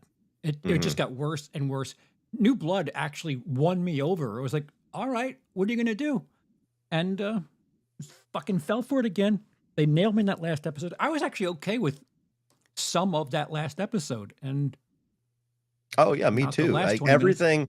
everything up to the last 10 minutes or so, I was like, "Oh, they're actually, like, fucking going for it." Like, the Hmm. season overall kind of felt like it was dragging its ass a bit, but it went for it pretty good in that last episode, and I was there for it. Like, everything up to him killing the cop, everything up to that moment Mm. was like, "Oh, we're heading for, like, how are they going to wrap this up? We got 15 minutes left. Right. And then, yeah, oops, and then goes off to Harrison. Wait, where's Coach? What's going on? And couldn't Uh, think of any decent lie, even though Dexter's the greatest liar on planet Earth. Yeah, I don't know. Ugh, with ugh. with the information that we have that he was taken to a hospital in a police truck, um, and resurrected. What do you think is going to happen moving forward, and what would you want to happen without what? Two separate questions. What would you want to happen with what we know, and what do you think is going to happen, regardless of what you want? What do I want to happen? I mean, I don't know. They kind of have you in a really they're kind of written into a corner with this because clearly there's going to be police all around that hospital. Like, I don't think there's any plausible way of like, oh, Dexter's just going to heal up and then give him the slip. So I don't know if this is going to be like a prison season. I don't know if it's going to be like uh Batista shows up and tries to take custody of him, and that causes confusion where he's able to slip away. I don't know what's going to happen, but and I don't even really know what I want to happen. I want it to feel different. I want it to be something we haven't seen before, not just another season of Dexter. But now it's after he was almost killed because they have so much that they have to answer for. Like Angela, what's going on with her? Batista on the way. Harrison, where the fuck is he? You know what I mean? Like they should, hey, take this and just get out of town. And he drives past the fucking crime scene with Dexter's truck, and and all the while she's taking him to the hospital. You know what I mean? There's just so many questions that they need to answer in a way that's not going to piss me off before I can even start to think about what's going to happen. But it feels like they've written themselves into a corner where it's like, I don't think there's any plausible way where this is just going to be a regular season of Dexter. It's either going to be in prison or something really fucking stupid's going to have to happen. And to be like, okay, now forgive that bullshit. Now we're going to be doing regular Dexter stuff. Like Jacob says, like Barry season 4, half the season takes place in prison. Maybe. And that's going to be different. Like Dexter being outed across the country as the Bay Harbor Butcher, whatever. I don't know. I have so many questions. I can't even begin to think of what to do. So you don't know what you want. All I want is Batista and Dexter to pay off what we were given in New Blood. Where now Batista, the one person left, maybe get Quinn in there. I don't know. Take him back to Miami. I don't know what they're going to do, but mainly just the only thing the box that needs to be checked is pay that shit off that you fucking dick teased the hell out of us with Batista being on the way. I think the only thing that I want that still would somehow make sense is bring him to prison. Bring him to prison and have it be some sort of Silence of the Lambs thing where he's actually helping people catch killers. And I don't know, towards the end of the season, you have him like help the police out to such a great measure that they let him loose or something. Breaks out of prison. Right. I just think logistically, the thing that I would want is for them, like, he's caught, he's done for, like, he's caught and shot. Can we at least regain our trust a little bit as an audience, and then we'll figure it out later? Yeah, and I'd be fine with that. Like if I could see like a season in prison where you get a lot of talks between him and Batista between the glass. Yeah. And there's something going on in the prison that's our overarching, like maybe a fucking warden's killing people or something. I don't fucking know. And by the end of the season, he fucking breaks out. And now we've reset the stage a little bit. And now Dexter's out there. He can change his identity, whatever, but there's a manhunt. Like maybe. Prison sounds Break halfway season 5, decent. Dexter season 12. Yeah, exactly. This is to do with fucking tattoos of the map of the prison. Yeah. That's a decent little notes to start with. I do want them to just, I don't want them to try to get cute to reset the stage. I want them to like, okay, you've written yourself into a corner. Now live in that corner for enough time where it's plausible and then try to write yourself out of it. If they had to like just pick up from scratch and retcon from a point, where would you have it be? At the end of season 7, after Dexter and Deb walk out of that cargo container.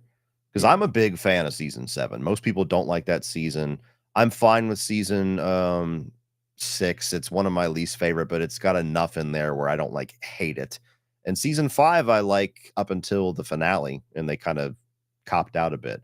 So everything up to that point is good to great Dexter for me. With season 6 being kind of the low point. Yeah. But that was that. I mean, narratively, I love what they did in season 7, where they have LaGuerre to put things together. We bring back the season 2 stuff with Dokes, and then she ends up being kind of the ultimate thing that he has to decide: am I actually going to break the code to kill this person to save myself? And then Deb spares him, and then now Deb is fucked. Like, that's an amazing place narratively that they left off on, and then they just fucking shit all over it in Yeah. season 8. So if they did go back, I would want it to be that Right. Yeah. and just pay it off from there. Restart the beginning of 8. That's my number 1. My number 2 would be from the end of 4 or the first episode of 5 when he says it's all my fault or whatever. I did it. When that big event happens Yeah, at the end of season 4. That's my number 2, but I agree with you. LaGuerta was like that was such a heavy dramatic season, and it ended in such a heavy fashion where it just season 8 was just like never mind, it doesn't matter. Wait, what? What yeah, do you mean doesn't matter? yeah, Um, yeah, but I have a funny feeling they're gonna shortcut some shit. for sure. I, I have that's why I'm saying, like, there's the things that I want, I just don't trust them enough to do it. So I don't even know, like, if I want to even speculate on my suggestions and shit yet, because I'm just like, I know what my version is in my head, and I know the fucking version you're gonna give me. yeah, yeah. The cynic in me is thinking that they're introducing the prequel and gonna try to attach it to the sequel somehow, and Oh, I'm sure. I've I'm given my sure. I mean, verdict as there's a to what. reason why they show that scene to kind of dovetail into it at the beginning, and I don't at the season finale. I don't know if it'll be like catching back up with that and giving a little tease for resurrection, because they want to whet everybody's appetites for sure. Mhm. They want everybody to be like, like, you better be ready for fucking June. Get ready. And I don't know. There's just so many questions. There's so many things that they have to answer in somewhat of a plausible way before I can even begin to think, like, where do we go from here? Dude, I will gladly give them all the credit in the world if they somehow. What do we have? We have 7 weeks until the end of this season, and Mhm. then, you know, In a couple of months. I 3 think it ends in months. February. Yeah, Yeah. 3 months to wait. If they can get me like, "All right, I'm fired up," I'll gladly say, "All right, you got me again this time, but you said you Mhm. wouldn't hit me again, right?" Um, but I'm nervous. I'm very nervous, Yeah. and their track record's kinda shit. Yeah. JDev asks, "What's a better season of television, Dexter season 4 or Breaking Bad season?" Who do you wanna save, your daughter or your son? Um, if I was to give a top 3 seasons of television of all time, both of those are gonna be in there. Um, Dude, Dexter season 4 is very, very strong. I mean, so is Breaking Bad season 4. I don't know, man. I don't know if I could pick one. I think I would take Dexter. That's Sophie's choice for me. I would take Dexter. Yeah, because I think Breaking Bad 5 is better than. I don't See, think there's a better version of Dexter than 4. I can agree with that. Season 4 and season 1 are my top 2 with Dexter, Hmm. I think. Season Dude, 2 up there too. Dokes. Yeah. Let me have 5 seasons of that. I'll eat that up with a spoon. Yeah, I don't know. Dexter season 4, I think man, I don't know. I can't pick one. I really can't. Okay, so it's They're a that fucking close for me. it's a tie apparently. And J-Dev says Yeah. he likes Breaking Bad season 4 more than 5. Right. I mean, you can't go wrong with any of them. To be fair. Yeah. Yeah, season Uh, 4 of Breaking Bad is my favorite season, so I guess I would agree with that. But interesting. it's literally like, again, season 4, season 5 is another Sophie's choice. You know what I mean? uh, Jareth asks, I haven't seen any Dexter. Where should I stop if I start watching it? First of all, why are you watching this? We've just Yeah, spoiled a I bunch. mean, that's the hard thing. Like, we were kinda I was kind of trying to get Rudy to start watching it. And Dexter's always a complicated recommendation because it's like, Mm, man, you're in for like 4 seasons of fucking badass shit, mm. and then it's just gonna be kind of mixed emotions from there on, and then a couple of really, really angry, season finales. Uh, Ask us again after Resurrection, Mm. because if let's go optimism here. If Resurrection redeems them on some level where it's like, "Oh, shit, okay, cool. I'm digging this. This is cool." Then I would say just watch it all the way through. If Resurrection is yet another like, "Dude, fuck this," then I would say watch through to season 7 and then just let that be your finale.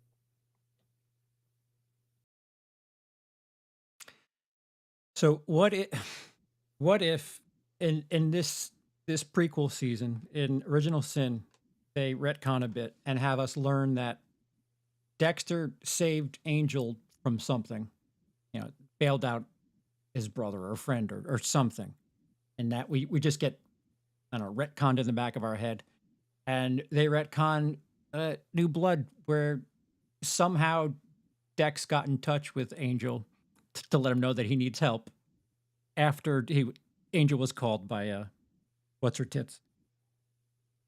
Are you accepting of that? If they somehow retcon, No, that's uh, too much retconning. that's me Just thinking about rewrite just restart your fucking show at that point. right. Like, "Okay, this doesn't count, and this doesn't count, and then this happens," and then, like, "Okay, just I no." think that that would be better. Someone made a video that like all of New Blood was a dream, and I was like, yeah, do that. Fuck, do that. I'll take it. Yeah, I don't know, Do it man. from after 4. Just make It's everything a a dream. slippery slope with the "it was all a dream" thing, because there is people who really enjoy New Blood and people who somewhat enjoy season 8 and everything else, and then I don't know, I don't wanna play the Halloween game where it's a choose your adventure Dexter thing now, Mm. because once you go down that road, then they're just gonna keep doing it. For I, me, it's like, okay, you've written yourself into a corner, write yourself out.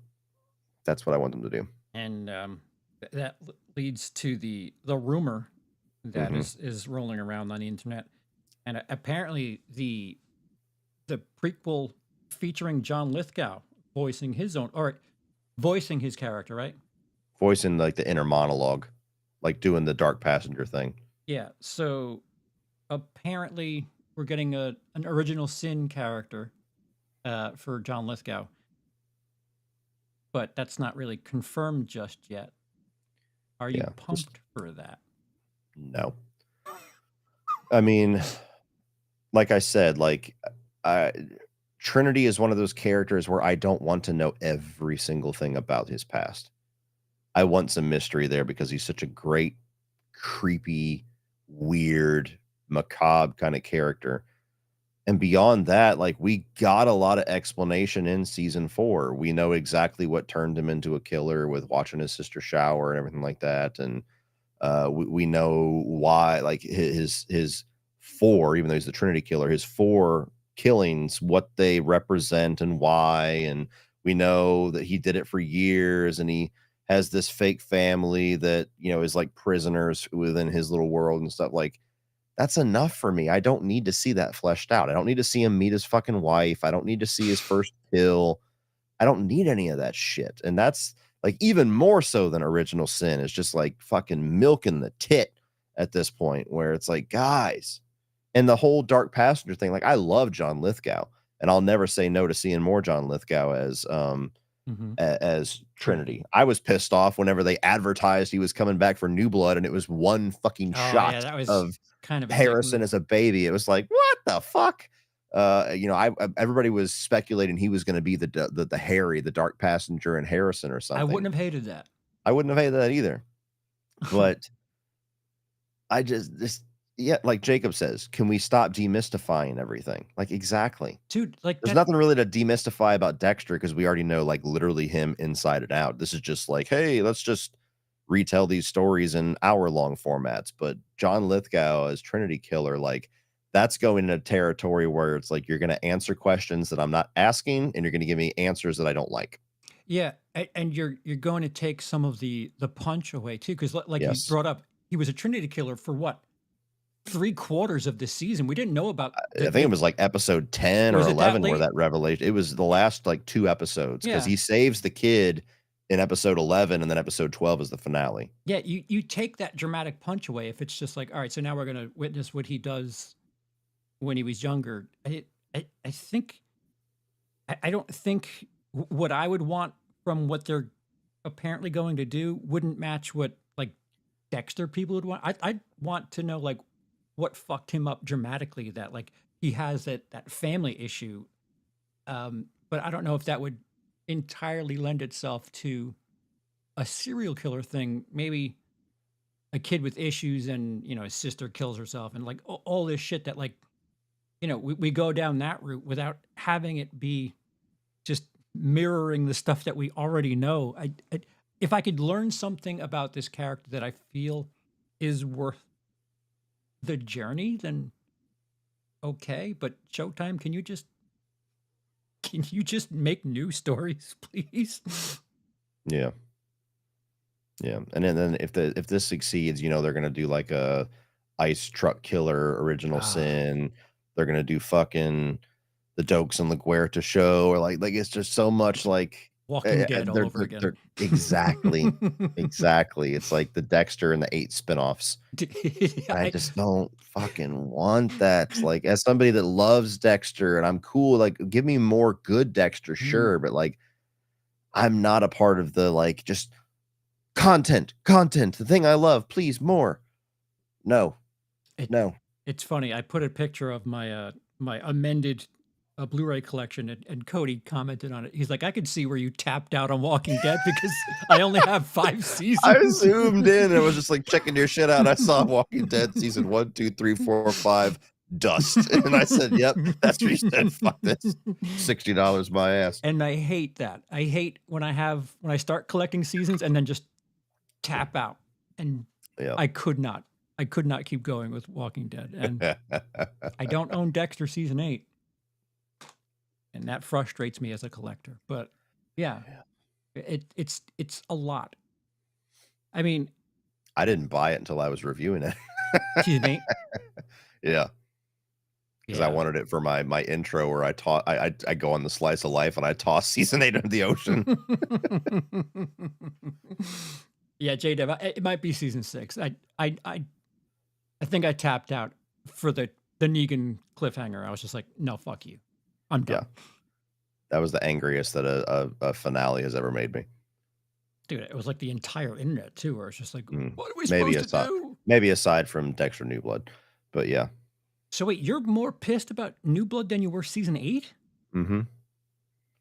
Because as you said, like, season 8 was so bad all Yeah. the way through, it was just like, "Okay, like, they're not gonna land this plane, what the fuck? Like, we're just heading for disaster." And so it was just kind of a thing, and it was airing concurrently with Breaking Bad, so I couldn't be too upset because every other the Oh, next yeah. day, I was happy again. They were competing, But or it's just like, "Oh, are you kidding?" yes, and it was pathetic how different it was. But, with New Blood, it was the years of waiting and hoping, the excitement with the announcement, getting pumped with the trailers, reviewing it week to week, trying to get hyped, and then that final episode, like, you're like, "Man, I don't know, it's kind of shaky, like, the season's good, but not great, like, I don't know," and then everything up to the final 15 minutes of that episode, you're like, "Holy like, this is fucking, like, intense, this is good, like, okay, maybe they can do it," and then it just seems like they pulled the big "fuck you," It and was a so higher fall. Yeah, that's fair. yes, yes, and so that's why, and I would rather just because I love the character, I think even though the execution is shit, the ending of him self-exiling, I'll prefer that over, Mm, "Shoot me, son." mm, Like, fuck you, no. right here. So and it was funny because like, I was so emotionally raw after watching that where I was just like, "You you're fucking kidding me?" And I couldn't even review the episode that night. I was like, I have to sleep on this. And I recorded and posted my review slash rant on that finale, not having any idea what the general consensus Mhm. is. I was like, for all I know, people love this, and I'm gonna be the negative guy. Like, I don't know. And that's one of my most viewed videos of all time. And 98% of the comments are like, fucking yes, everything you said. And I've never really felt like communal anger the way that I felt with that, where everybody was just like, what the fuck? They And all the stuff that they were saying and, like, in the press and everything just made it worse, where, like, Michael C. Hall was like, "Be careful what you wish for," and, Clyde Phillips and everybody were talking about it, and it's just like, "You motherfuckers." Like, yeah, no, no. it's like more shortcut shit. Yeah, we want to see him pay for things, but earn it at least. Like, what the fuck? I Yeah, to me, the natural conclusion of this show should have always been him dying or him going to prison to, like, I don't know, like, save an innocent or something, like, something to where, like, he can't follow the code anymore or bad things are going to happen, and so he has to pay one way or the other, and that wasn't it.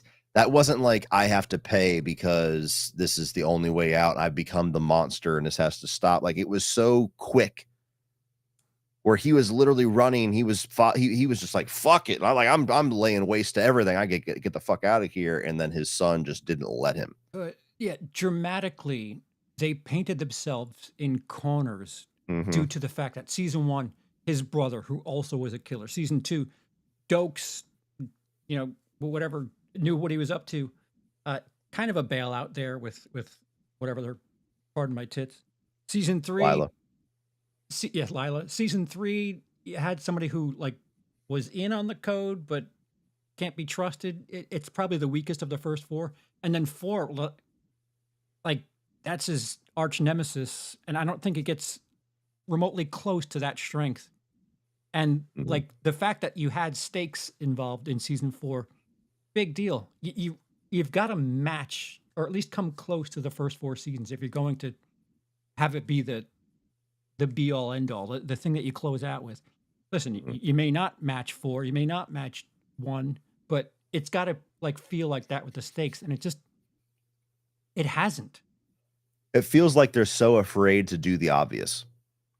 Yeah. Like, we all kinda know, like, obvious, like, where the show obviously should end, which is kinda what I just said, like, it's gotta be him dying or Mm. him going to prison and paying for all of this because he's in a situation where that's the best thing to do, and he's finally at a point where he can break the code because of the greater good.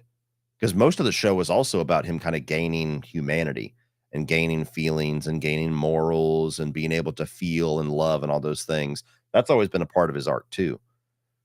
And so the fact that it feels like they're so hell-bent about not doing the obvious thing, and then they keep doing the dumbest fucking thing possible to try to not do the obvious thing, sometimes subverting expectations makes you stupid. Yeah. You don't always have to give us what we're not expecting. Sometimes that's cool. Sometimes it's like, no. Again, I'll go back to Breaking Bad. There was no reason why that show should have ever ended any differently than it did, which is Mm. him righting as many rights as he can and taking himself out and taking everybody else out with him that needs to be taken out. Yeah. Like, that's like checkbox on that finale. Okay, we got to kill Lydia. We got to kill Jack and crew. We have to save Jesse. We have to make amends as far as we can with Skylar. We got to do all this. We got to get the money if we can get any of it to our kids. Like, you can check all these things, and they check every single box, but they do it brilliantly. Mm-hmm. Where you're not sitting there going, this finale is predictable. You're like, fuck yes. Yeah. And that's what Dexter needs to do to some degree, and they've always, for some reason, been averse to it, and I don't know how much of that is just them trying to be too clever for their own good, how much of that is them kind of fucking themselves with season 2, where they kinda did the finale storyline in the 2nd season to a Mm-hmm. certain degree, so it's like, "Fuck, how do we do this without repeating season 2?" Yeah. which now they're kind of painted in a corner anyway, because now it's like, well, now you kind of have to do the season 2 thing, only they're looking for Dexter, not the Bay Harbor Butcher. I I think there's a way that you can get close to matching it without, being it. I think if Mhm. something um, like say Trinity's son ended up being a serial killer and have that be some sort of learning thing, or uh, one of Rita's kids ends up being fucked up, like have it be some sort of I'm gonna teach you to not do it because everything that I've That it done. You just brought up Rita's kids, and I hadn't even thought about this, but that's another thing that I would kinda want some payoff on, because now it's been how many years since they have been doing their thing 10 plus, and have right? nothing to do with him, and now if you're gonna be in a state where Dexter is being outed as this massive serial killer, like, that's another, They could just be like with pissed. Batista, that and, like, you got our mom killed, like, Yeah. there's so many things there, they're gonna come into the revelation that, like, I want that now, and the show kind of couldn't figure out what the fuck to do with them Mhm. after season 4, so it kinda just like, whatever, they're over here. They're with their Uh, grandparents. yeah, exactly, they're at fucking Disney World forever.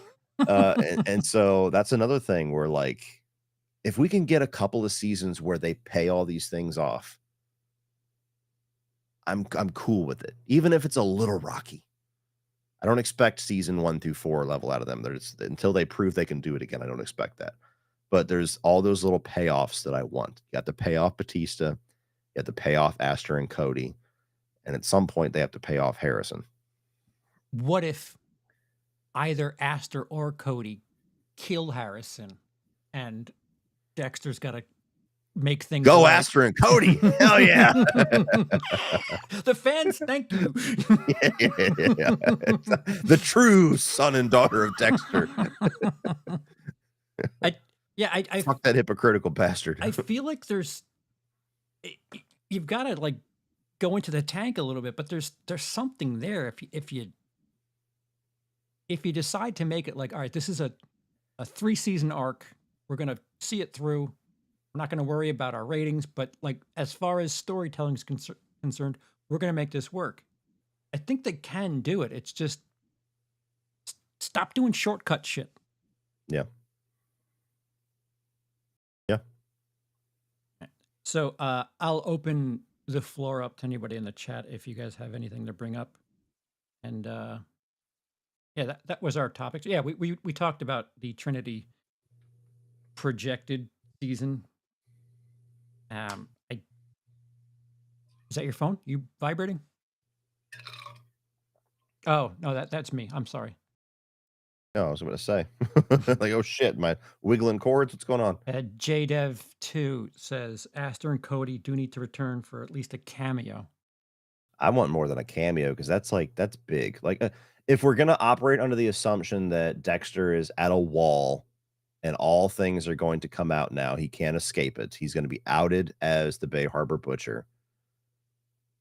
There's significant people that's going to have major ramifications for, and the 3 of them are Batista, Astor, and Cody. Now, there's other people at Miami Metro that I would still be curious to see, like Quinn, but is Quinn really affected? Like, he should have known after season 5 He did. anyway.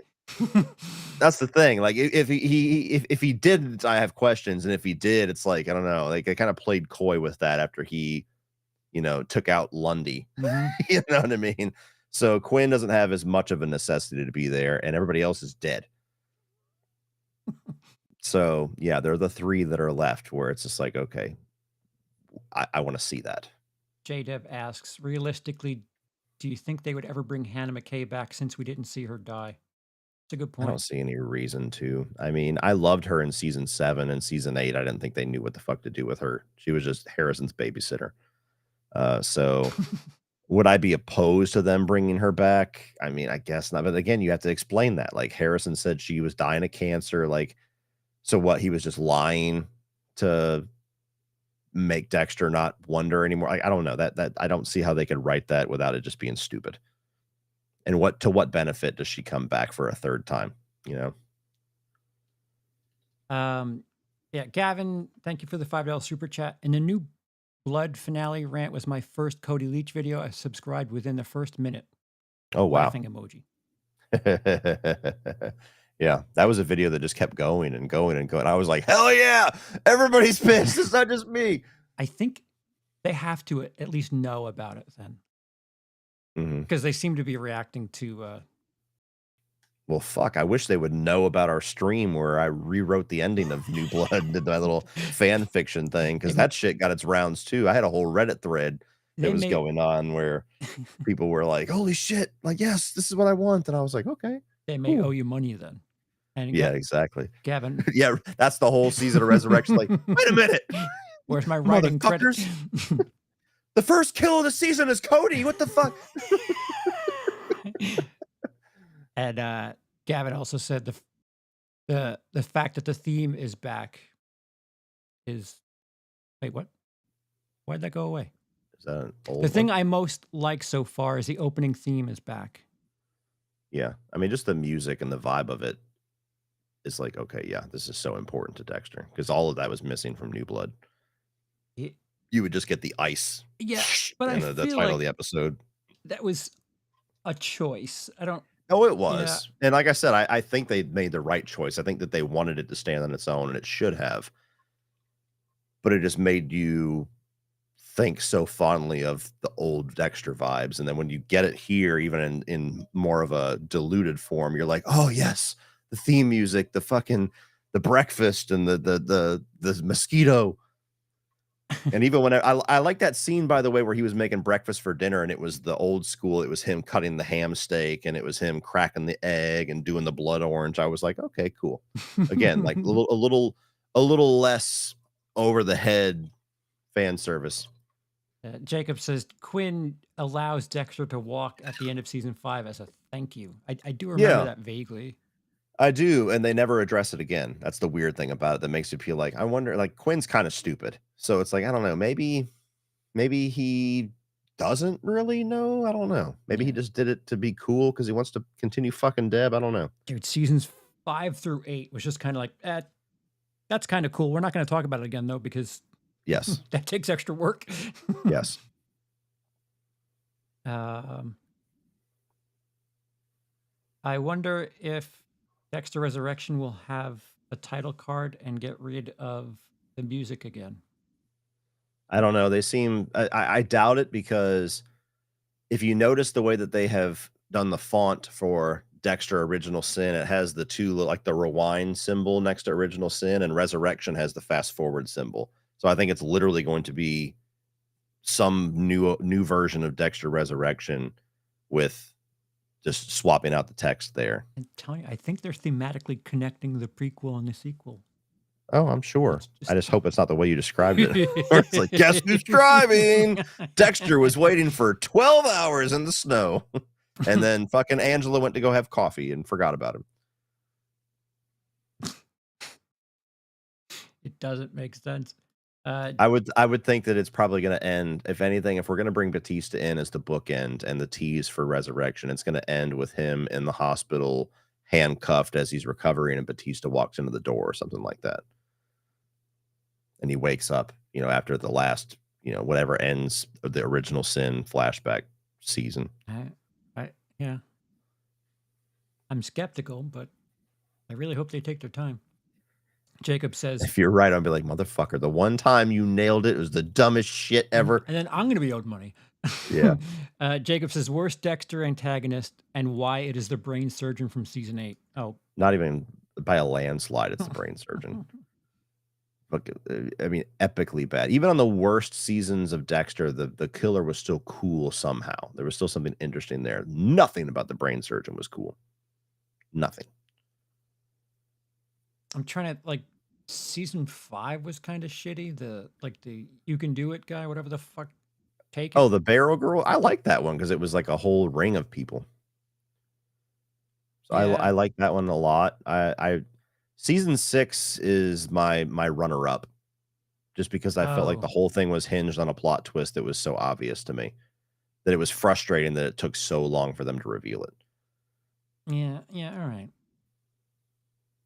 Eight definitely is the worst. I mean, Oh, yeah, J-Dev, good point. Even though he's not really the I mean, yeah, he's a season three the side Skinner. character.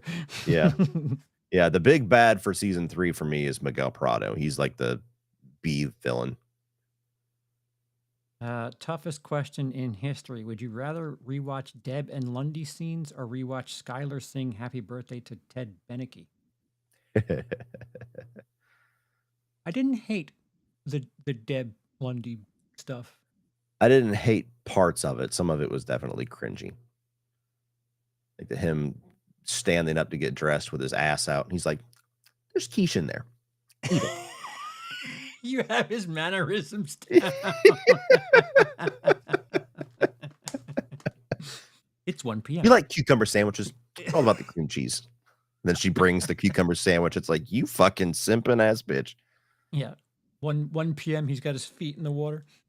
Yeah, Mm, yeah. Like, mm. it made sense, like, the daddy issues thing, and he's a cop and everything, but it was just I think it's because Lundy's such a weird guy in a lot of ways. Like, when he's, like, badass Lundy, he's cool, but he's got weird eccentricities that make it strange that he's with Deb.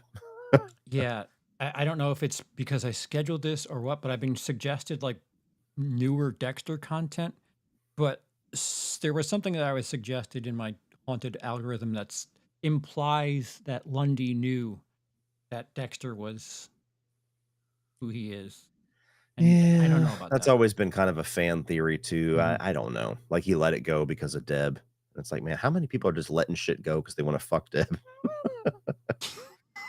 Deb's just that really strong. Yeah. Yeah. She should be way more fucked up too, because she was always like a reason. Like in the first season, she was banging the big bad. Mhm. Yeah. When I look back at it long term, her character really got fucked over because she was constantly the recipient of gnarly things, but apparently she Mhm. had that good Yeah, I guess so. makes people look away from killers. Uh, yeah, Deb's character arc makes me cry, and yeah, Yeah, especially the way that they ended it. It's like, god damn. Ugh. yeah, I still contend. Season 5 is when she should have found out. She should have found out when he was the vigilante killer helping the damsel in distress, because that would have given her a lot more turmoil, because she was on the side of them the entire time, and then she pulls back the curtain and it's her brother. That should have been it. Why they decided to dick tease us and drag it out for a whole other season, I never understood. Because if they had paid that off at the end of season 5 is right up there with season 1 through 4 for me. hmm. I really just don't like the way that they wrap everything up in a nice little clean bow at the end of season 5, where it's just like, okay, this makes no sense that everything's wrapping up this cleanly, and she's just Lumen is cured and she's going to go off and whatever. There were- And then you should have had it be like season 7. I like how they explore the thing with Deb, where she's kind of against it, but then she kind of starts to see the benefit of it when she can't get the guy that she wants, and he's that tries to kill her, and she's like, okay, I kind of see the necessary of this evil here. And the way they pay it off with LaGuerta, I genuinely think season 7 was perfect for the way to go after she finds out. It's everything after that, though. Like, after she kills LaGuerta, and then she's like, "Oh, I'm drunk, and I'm gonna quit the force. I'm gonna go work for fucking the Boondock Saints guy, and I'm gonna drink electrolytes all the time." And like, it's just, you could have paid that off so much again, where it's the we could one talk for hours and hours and hours, but it's just like, to me, it's like, again, the obvious ending was so in sight, and they were like, "Oh, but that's obvious. We have to go over here." No. the weird thing is the one thing that I appreciate from season 8 is we actually got to see like strong emotion from a good person after like they're dealing with the fact that they killed someone, and it was Deb.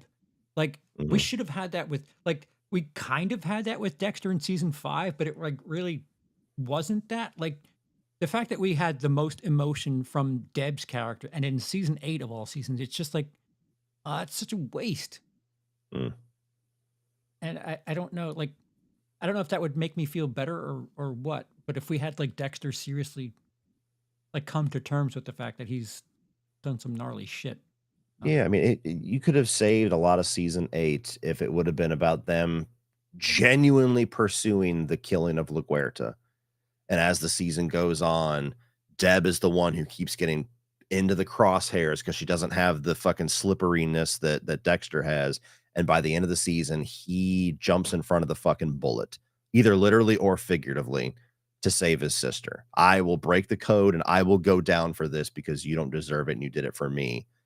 That could have been a fucking fantastic ending. Yeah. But all that's wasted because they had to kill off Deb. And they can't even, like, retroactively go back and do that because the fucking character is gone. Yeah, he just, like, he either gets lucky or, like, can his character pay for things? Like, even, like, when the end of season 4, it's just like, can can just something feel like it matters and it alters his path at all? It just feels like Mhm. he gets lucked out a lot. I mean, as early as season 2, Yeah. just right place, right time. And Mhm. J-Dev says, "I was so pissed when Frank Lundy was killed off." I was not. Yeah, it I was like, felt "That's what you worth get." it.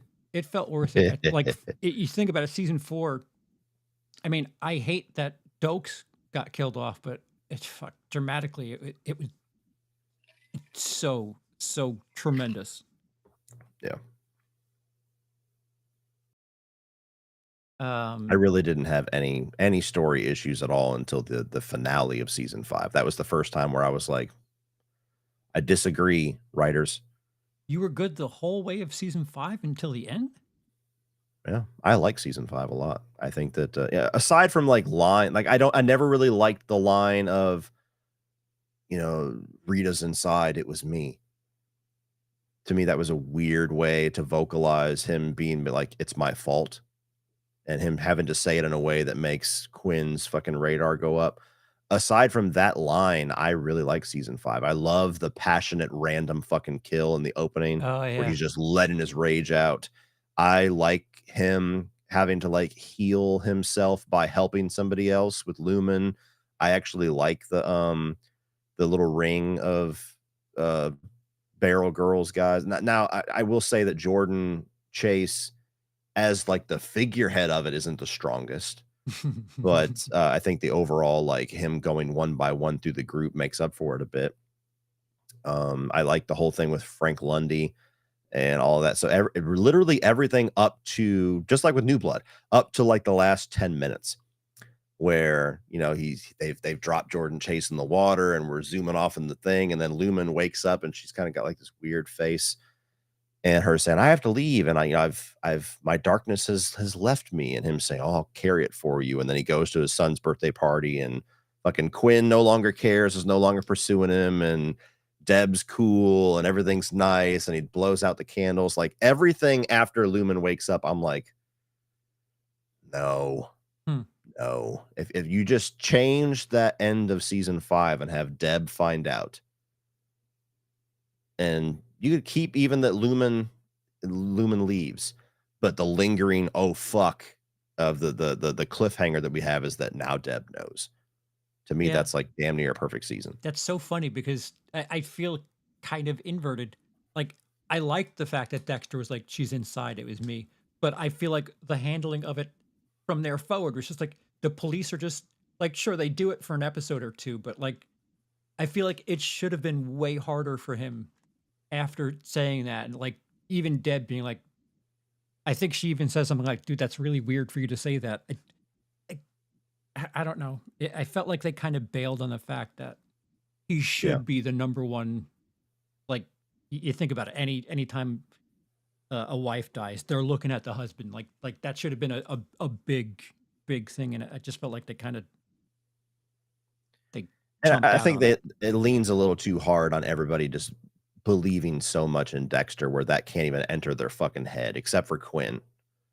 And then that's also why I want the payoff with Batista, because Batista was like number one on that list. Where like there's no suspicion, there's no Yeah, nothing. Like ultimate defense. I'll get in Dokes's face, I'll get in Quinn's face, I'll get in Maria's face. It's Dexter. yeah. Like for all intents and purposes, they were like unofficial best friends throughout that entire show. Where like Dex, that like the great thing, and was it season 5 where LaGuerta and or was it season 4 where LaGuerta and Batista get married? But where he I think that was where he opens up the 5. door and Batista's in there. He's like, "I'm having an affair with Lieutenant LaGuerta."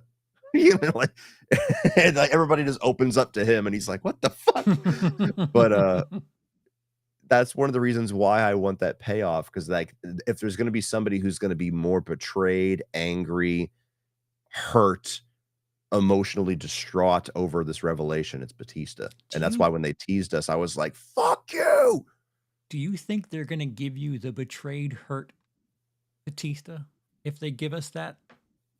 They have to. What I other version could they give us? They're gonna give us a version where he doesn't care because of an extra scene we get in Original I Sin? know I don't know about he doesn't care. I have this weird going on their history, their recent history especially. I feel like there's gonna be some sort of forgiving thing that I I don't know. I'm with you. I'd like, you know, it's kind of Batista shitty. becomes the new Harry? Right. It would be really shitty that Angel will be the first one where Dexter's like, "Oh, I fucked up," and not his son, not his sister. Like this is the time where he's like, "Oh man, Yeah, I don't know. I don't trust them." Well, we've gone till midnight on your side of the planet. Thank you everyone in the chat. Thank you for the super chats. Thank you, Cody, for joining me on this Christmas Eve. Yay. And yeah, we'll see how things go. Nothing planned anytime soon as far as Dexter's concerned, but Yeah. we could hope for things to round out in a better way, shape, or form. I hope so, man. Because like, just if anything else, I wanna be able to recommend Dexter with more confidence. Because like, people ask, like, "Should I watch this?" And, like, if you ask me about Breaking Bad, The Shield, Sons of Anarchy, anything like that, I'm like, "Yes, absolutely watch it." With Dexter, it's like, "Yeah, The like, even when we're trying to suggest it to Rudy, and I'm like, "Fuck," like, it's such a loaded thing, like, it would there's joy in it for you, but would there's you also a lot of heartbreak. would you tell someone to start from Original Sin? No, Okay. because of the way that they've structured it. If it was more of an onboard, then I would be like, "Hey, check it out, it's playing now, you can be part of the water cooler conversation, and if you like it, go back and watch season 1." It's not like spoiling anything for you, Mm, they tell you he's a killer in the first fucking 3 minutes. So, if they had made it more of an onboard, I would have probably said like, "Hey, check it out." I think But that's damning. That I think so too, that's why it's weird. yeah. It's weird. It's like, why would you not use this as an opportunity to onboard? Like, not everybody has seen Dexter, and not everybody's gonna watch Dexter just 'cause you have another season coming out of it. That's a lot of fucking homework. But if you get him in with a show that they can just watch, you know how often I get the question, but whether it's a show or a movie, where it could be like Mission Impossible 7, and I'll get the comment, they're like, "Do I have to watch the other 6 to watch this?" And I'm like, "Why the fuck would you not?" Like, Mm, people really think that way yeah. nowadays. They're like, "Do I have to do homework, or Yeah. can I People just don't watch this? people don't Can have I just time for that watch shit. Terrifier 3? Do I have to watch the first 2?" You know what I mean? People do that all the time. I get that question all the time, and it drives me nuts because my brain doesn't work that way. But people's brain does work that way nowadays. I don't know if it's the TikTok thing. I don't know if it's just the streaming world where there's so much to watch, I mean, but people want entertainment with low risk. it's been 10 years too, though. Like, I feel like Yeah. if someone walked in on Dexter, Original Sin, and they're like, what's all the hype about?" And then they went and watched season 1. They're like, "Oh, this is way better." Like, it's almost like this backdoor way to get them into it. Like, "Yeah, Yeah. no, watch Original Sin first." Yeah. But, yeah. Um, thanks everyone. I think we already said goodbye. Yeah. Cody, what do you got coming up? Christmas? Fuck. Yeah, I don't know. I don't have anything written down for this week because I've been so busy with just house stuff and then we're trying to enjoy the holidays. I do have an idea that I would like to finally do a video just for fun of is Die Hard a Christmas movie? Just because I'm very passionate on that argument, and I see a lot of weird arguments against it that I just want to kind of have fun reacting to. But I don't know if I'm gonna have time for it, honestly, because it's midnight now. I still have some presents to wrap. I have cooking tomorrow. I have friends and my parents coming over tomorrow evening, and then it's fucking Christmas Day. So I don't know. I'll have something this week, but I don't know what it is. Right on. Thanks again, Cody. Mhm. And happy holidays to all of you watching.